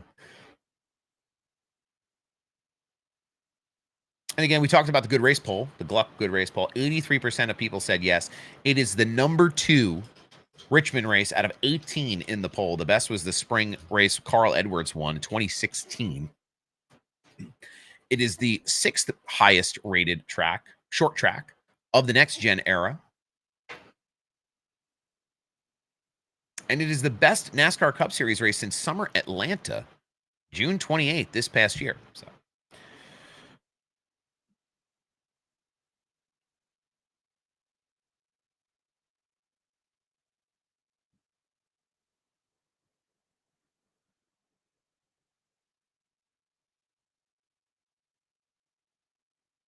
What do we think of the single lug, by the way?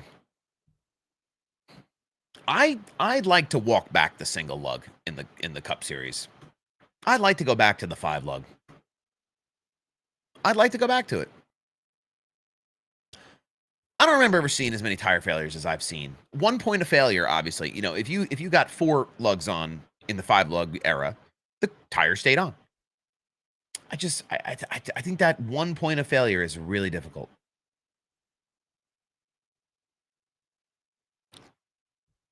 Go on a rant about Corey Hyman, how awesome he is. I mean, he's the real deal. I don't need to rant on it. It's kid is the real deal.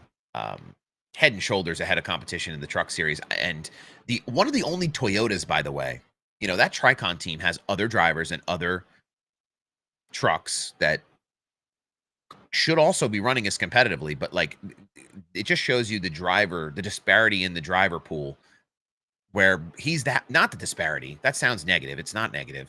He's just that much better. He's just that much better than the rest of the field. I think Lane Riggs is an excellent driver as well. Maybe not always set up for success or hasn't been in positions to succeed as often as Corey Heim has been. my biggest, like, the thing that will make me the saddest when Corey Heim does move up to Cup Series is that we won't get more rivalry moments between Heim and Riggs, or other drivers in that series. Because that Craftsman Truck Series has been a real pleasure to watch. I think this past year, it was a mess for a while when the hosts of ours of the world and people were just out there wrecking each other, and it was, it was a mess for a while. And now that it's been able to kind of turn a corner a little bit, I've really enjoyed that truck series. So Heim, obviously, king of the castle, would be really wild if he was not able to win the championship. Again, we talked about it a little earlier, but I don't know. The playoff format, he may not be the champion of the truck series this year. So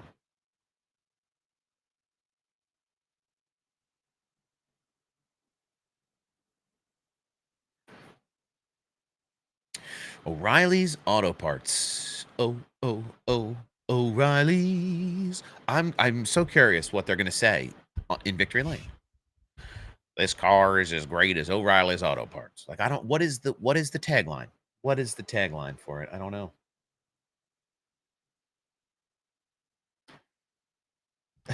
Jack Baldwin tweeted, "I don't care if it's the O'Reilly's series next year. I'm still gonna call it the Xfinity series for the rest of my life, just like the generation before me still calls it the Busch series."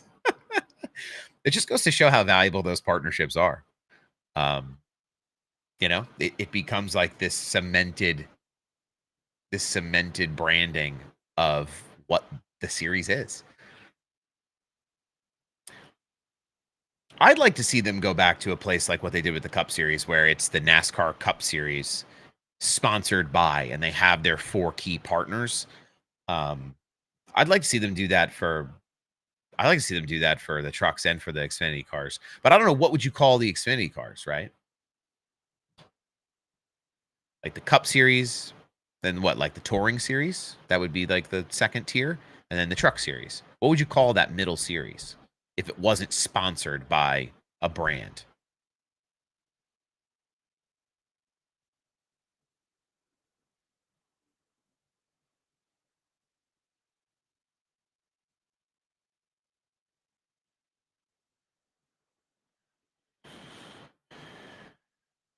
The Grand National Series presented by O'Reilly's. I like the Grand National Series. Cup Series, the Grand National Series, and then the Truck Series. That makes sense to me. And then you have, like, you can still have like series sponsors, but I would take it out of the naming convention of the series. AAA Racing, we can't steal that one.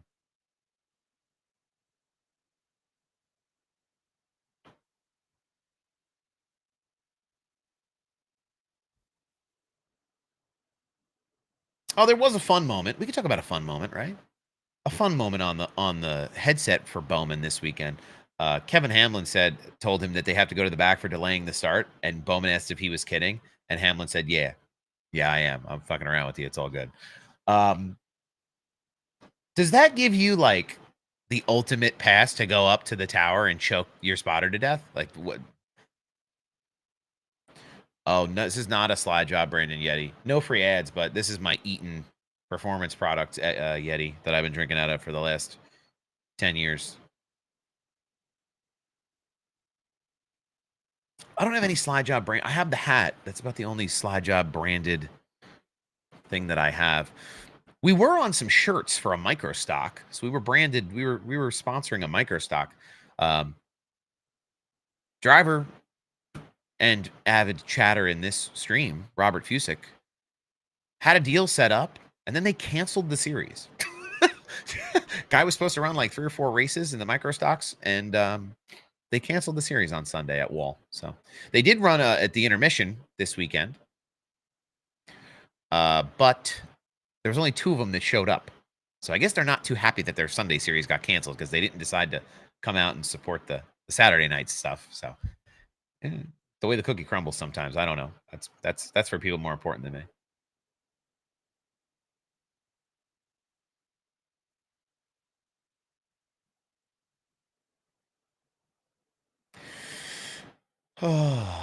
Cody Ware's attempt to wreck John Hunter Nemechek. Yeah, it was an attempt.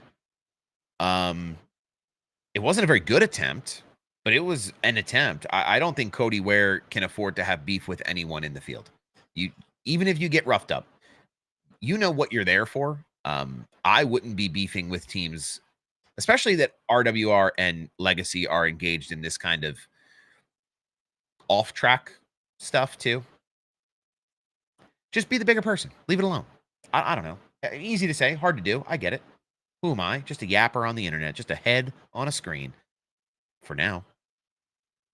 Anyway, what's your thoughts on RCR going to Dodge? I keep hearing this rumor, right?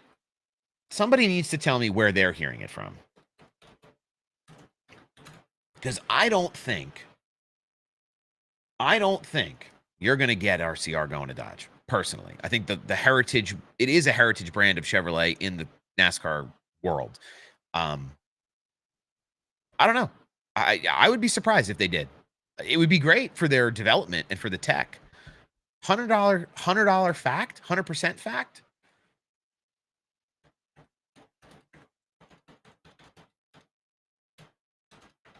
Let's see.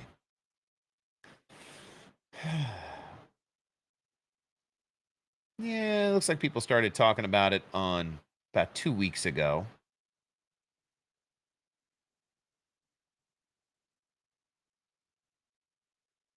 Looks like the Daily Downforce wrote an article. Somebody over there wrote an article about what teams would be the best poised to switch to Dodge. Is there a paywall here that I have to go through?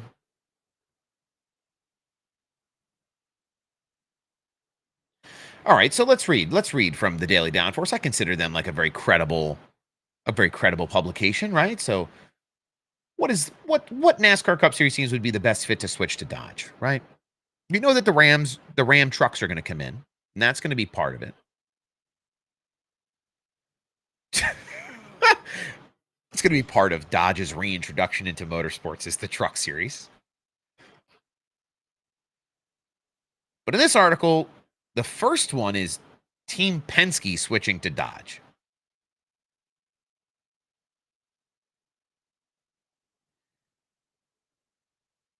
I don't know about that. Trackhouse switching to Dodge. I can buy more of that than I can buy Penske. Colleague, I think, is your best bet because they're looking for any kind of improvement they can get on any of their programs. They're a competitive group over there, but I think they're just looking for that little bit of extra support. They're kind of down the pecking order in the Chevrolet priority pipeline. I have heard that Trackhouse wants to go to Honda because of their partnership with MotoGP. I would love to see Honda and Dodge both come in as OEs in the Cup Series. You get another domestic and another foreign OE automaker, right? I don't think that's awful to have. I think it's good to have more OEs with more competition, making the cars better. Legacy is also rumored for Dodge. That makes sense to me as well. Legacy's rumored for a lot of things. They were talking about merging with Haas. They were talking about all kinds of different things. And Legacy has picked up their performance tremendously this year. So I think they're in a good position to do whatever they want to find success. I think the 42 and the 43 through that bracket period when they were really focused in on some of those drivers, they performed very well over that time this season for what they have.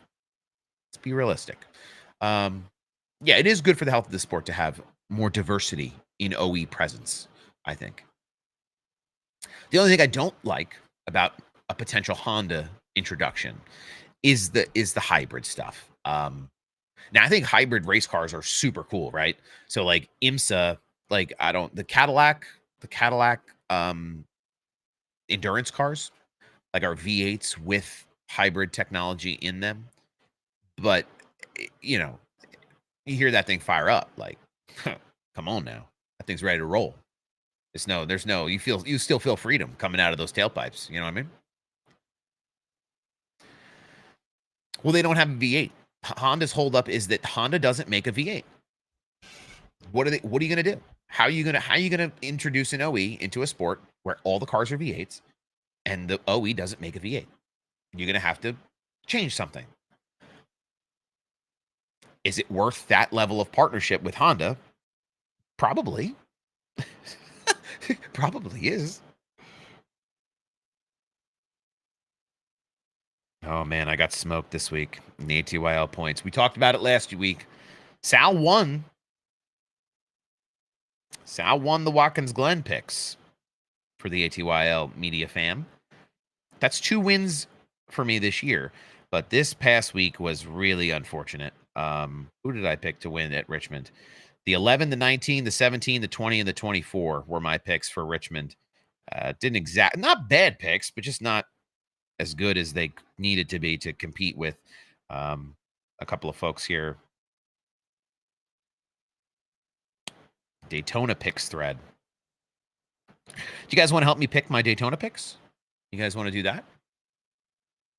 You guys want to help me pick the Daytona picks live for the ATYL Media crew? This is like when Jordan Bianchi goes down and asks Denny Hamlin, what he thinks the good race poll will be. This is my version of that.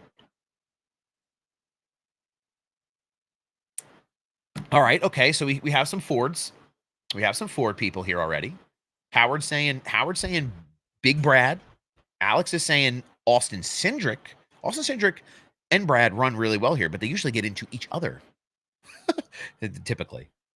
Honda has the capability to make a V8. They just don't want to do it. Yeah, it doesn't match with their consumers aren't really looking to drive a Honda V8. I don't think. They make a great V6. They make a great V6. The Accords, when they came with those V6s were killer engines. Hard to find even now. I wish I had a V6 Accord. I have a SI, a 2.4 liter VTEC 4-cylinder, which is a great consumer vehicle. I have a lot of fun. 6-speed. We have a blast out there on the road, safely within the confines of federal and state laws. Anyway, yeah, Honda though, I'd like to see them do more in their engine department. So we got Brad and we got Austin. Don't pick Hamlin. Yeah, Hamlin likes to lay back. I think I'm going to pick the 6, the 2. I think I'm going to pick the 8. I think I'm going to pick the 77. So that's Brad, Austin, Kyle, Hocevar. We got one more pick. Desperate Brad K means there's going to be a crash, a pretty sizable crash. And at Daytona, when there's a crash, the tough thing is you're going to lose half the field. All right, so here's what I have right now, and let's review as a group here, ladies and gentlemen. The 6, the 2, the 8, the 77, and the 17. That's what I have right now.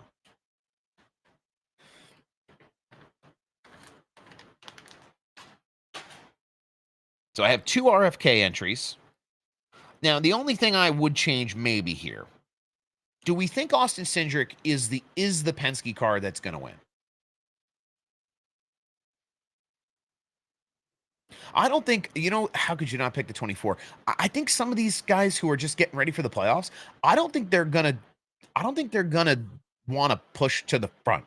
I think this is like desperation time for some of these guys. And those are the ones to me, I think, that are better picks, at least the most obvious picks. Maybe they're not better picks, but most obvious picks. I can only pick 5. So I have Brad Keselowski, Austin Cindric, Kyle Busch, Carson Hocevar, and Chris Buescher.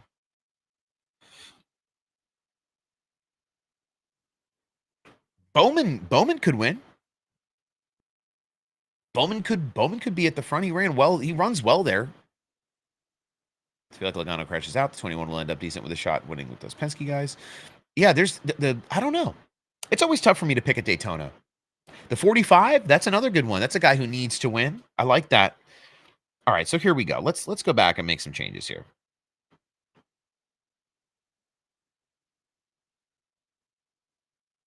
How much do we really believe in Kyle Busch to win this race? Really, really, truly, and heartily. How much do we really believe that? So right now I have the 6, the 45, the 8, the 77, and the 17. Do we really think Hocevar can win this race? Because if I switch out Hocevar, I'm going to switch Hocevar out for Bowman.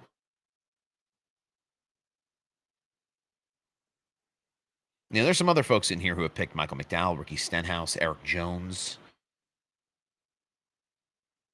I see a lot of Ricky Stenhouse, actually. Wow. I see a lot of Daniel Suarez selections here. Bad Brad is staying on the list. He was the first one I wrote, the first one I typed into this. He ain't going anywhere. That's a good point too. The 77, tough with friends. The 60, I wanted Ryan Priest to win this week. Like, we were on the Priest gang. Priest gang was rising up. And it's just such a shame that he couldn't get more out of that race at Richmond, because he looked so good getting the pole, running at the front. We need a regional hero. Like, Joey Logano's from Connecticut, right? But everybody hates Joey Logano. I don't hate him, but he has a history. Ryan Priest, he could be our knight in shining armor in the Northeast. I don't know.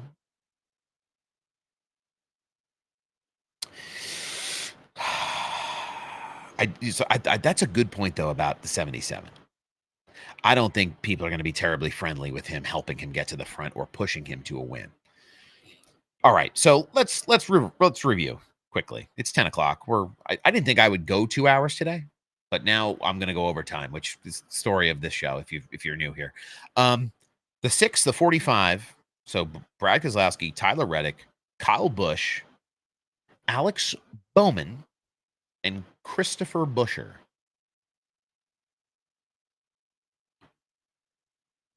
My concern, the 77 the 77 and the 6 are going to be similar in how they're going to push their way to the front.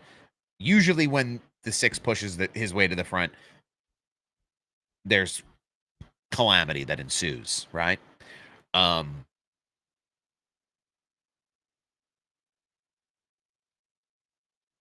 don't know. There could be this race is just like such a crapshoot, because you could get somebody who just Days of Thunders it through a wreck and ends up having run around and been in the back all day, that scoots their way to the front and is able to make something work. I don't know. McDowell has PTSD from Bad Brad? You mean at Talladega? McDowell should have PTSD from McDowell at Talladega. He did that to himself. The McBlock-off 500. That was the name of that race. You didn't know that? Where he goes from the top of the track to the yellow?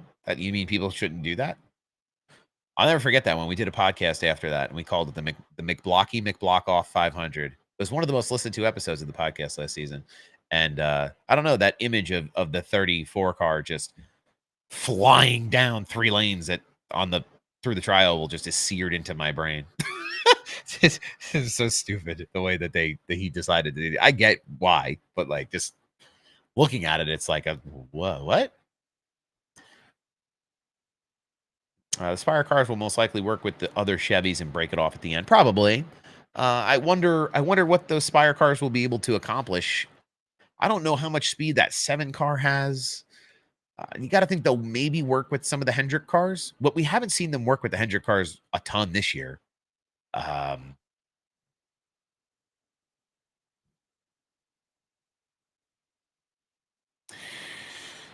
6, the 45, the 8, the 48, and the 17.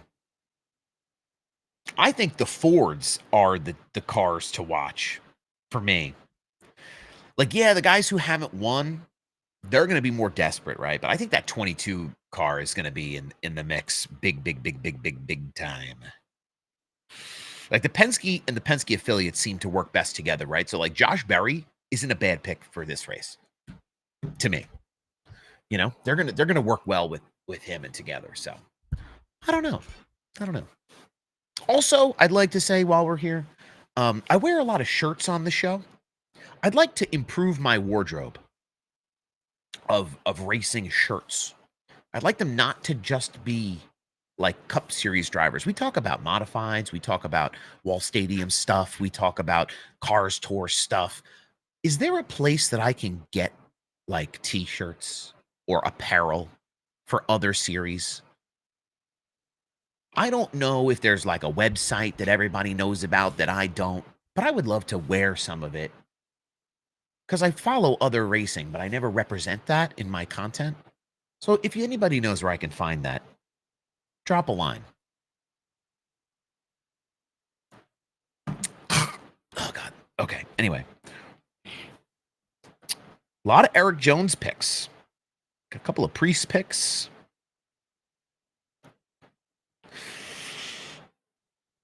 Somebody did pick Denny. Yeah, somebody did pick Denny.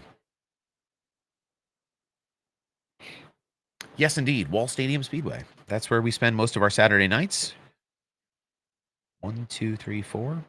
If you perk your ears up over the roar of the engines, you can hear Sal call. I call the limited late model races there, and I also assist longtime broadcaster Jeff Gravatt in Victory Lane when he's not feeling up to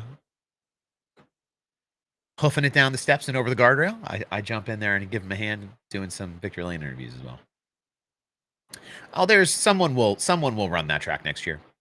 I'm not at liberty to discuss. No, I'm just kidding. There's been some conversations throughout the track this year about who will take it over and if someone will take it over. And I'm not gonna. If you're around the track, you know the rumors, but someone will take it over next year for sure.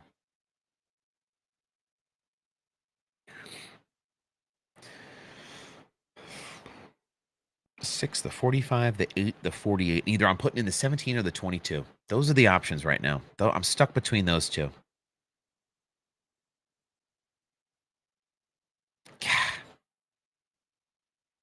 I'm gonna put the 17 in. I think the headline fits.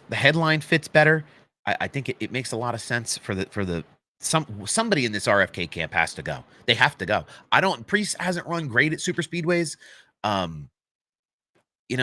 He's not someone that I would peg as like the guy. Now watch, I'm going to say that and he's going to win. Watch that happen. Somebody mark it, right? Okay. Because I feel like I'm picking Priest with my heart, but I got to pick Busher with my head. Even Kyle Busch, man. Kyle Busch makes me want to cry. I don't. That's another heart pick. I did not watch ARCA. Was there ARCA this week?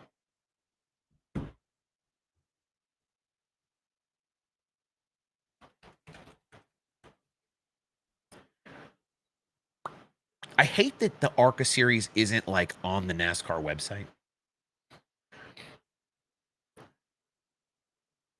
What day is this? This is August 18th. So they ran, yes, Illinois State Fairgrounds.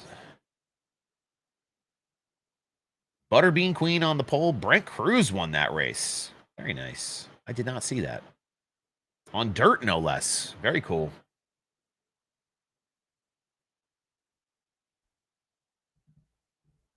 All right, I'm locking it in. That's it. We're done. The 6, the 45, the 8, the 48, and the 17. That's the picks.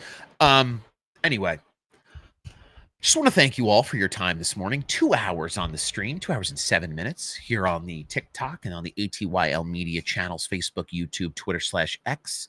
18 new followers here on TikTok. I never ask you to follow along, but I always appreciate when you do. 5, almost 6,000 likes on the stream, putting us into that beautiful, beautiful golden zone of the For You page here on TikTok. I appreciate everybody's assistance there, tippity tapping away on their screens here on TikTok. I appreciate everybody commenting on the ATYL side this morning. Awesome to hear everybody's opinions through the YouTube chat. And MillerTech Energy joined us again, by the way. I feel very official. Very official. In other news too, speaking of very official, I have a sponsorship opportunity that I'll be moving forward with. A few of us creators have had it actually, so we have some new sponsorship opportunities coming down the pipe. While some are on their way out as well. So some big things coming, hopefully pre-playoffs for us, for me, as on my side of the world, as a talking, floating internet person. Maybe I'll get myself some new shirts. I have some new things coming in. I have a new hat coming in.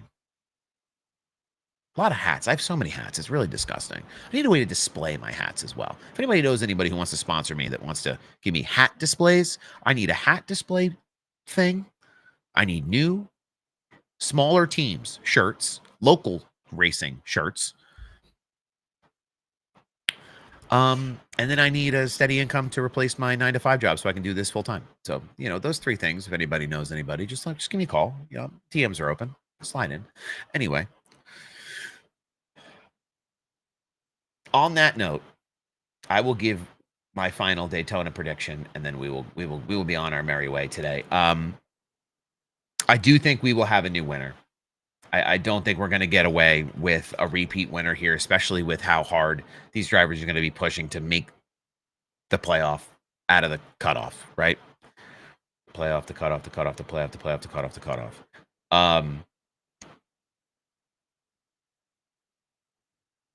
I do think Brad Keselowski wins this race. I'll be honest with you. I do think it's a big Brad win in Daytona. I think he's the most poised to be aggressive, but tactical. I think there's other drivers who are going to want to just bowling ball their way to the front. I think the 6 team knows how to do it, how to do both. I think they know how to be that bowling ball when they need to be, and to just kind of stay patient and use strategy and understand who their friends are out there in these drafting situations to get to the front. I do. I think that 6 car is going to be somebody who you're going to be tangoing with up at the front. Hopefully, fingers crossed, everything goes the right way for them in terms of the big one and some of the other incidents we always see here at Daytona, but we won't know until we get out there and get on track. So a lot of good things coming up for this weekend. Everybody, Daytona, it's on TNT USA family of networks. Make sure you're tuning in. We'll also be back in action at Wall Stadium this week if you're in the local area. It is the police and firemen night, I think. Let's see. What is the official name of the night? There's a different theme every week. Oh no, I'm sorry. We did that last week. Was First Responders Night. This week was the Cliff Krause Memorial. The next week will be the Pirate and Bike Night. So that ought to be fun.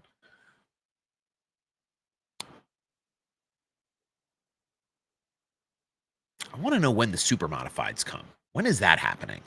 What night is that?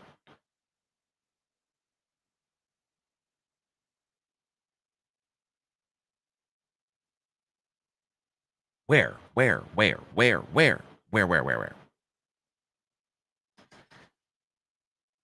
thought it was like this week. Is it in September?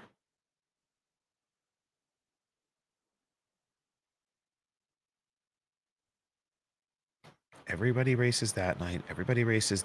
East Coast Legends, ATQMRA. Sorry. Okay, here it is. So super modifieds, if you're not aware of what these things are, these are crazy looking open wheel race cars. That'll be in the Northeast area at Wall on October 4th. So I don't know if you've ever seen these things. They're insane. You have to be a crazy person to get into one of these cars and rip around in it. Big giant wings on them to just keep them stuck to the ground. So yeah. I don't even think they have a they have a race for them, just for them, on Saturday, October 4th. I will also mention too, and this will be the end of my shameless plug for local track racing at Wall Stadium. The Martin Truex Senior Memorial Race will be September 13th. It's a 156 lap modified feature. So if you're in the area, mark that one down on your calendar. That'll be a good race, a great night remembering Martin Truex Senior. So, all right, that's the end of my plugs. It's the end of my show. Make sure you're using all the supporting all the sponsors that support ATYL Media and Sly Job Sal. We'll have some more news on some new sponsors coming up.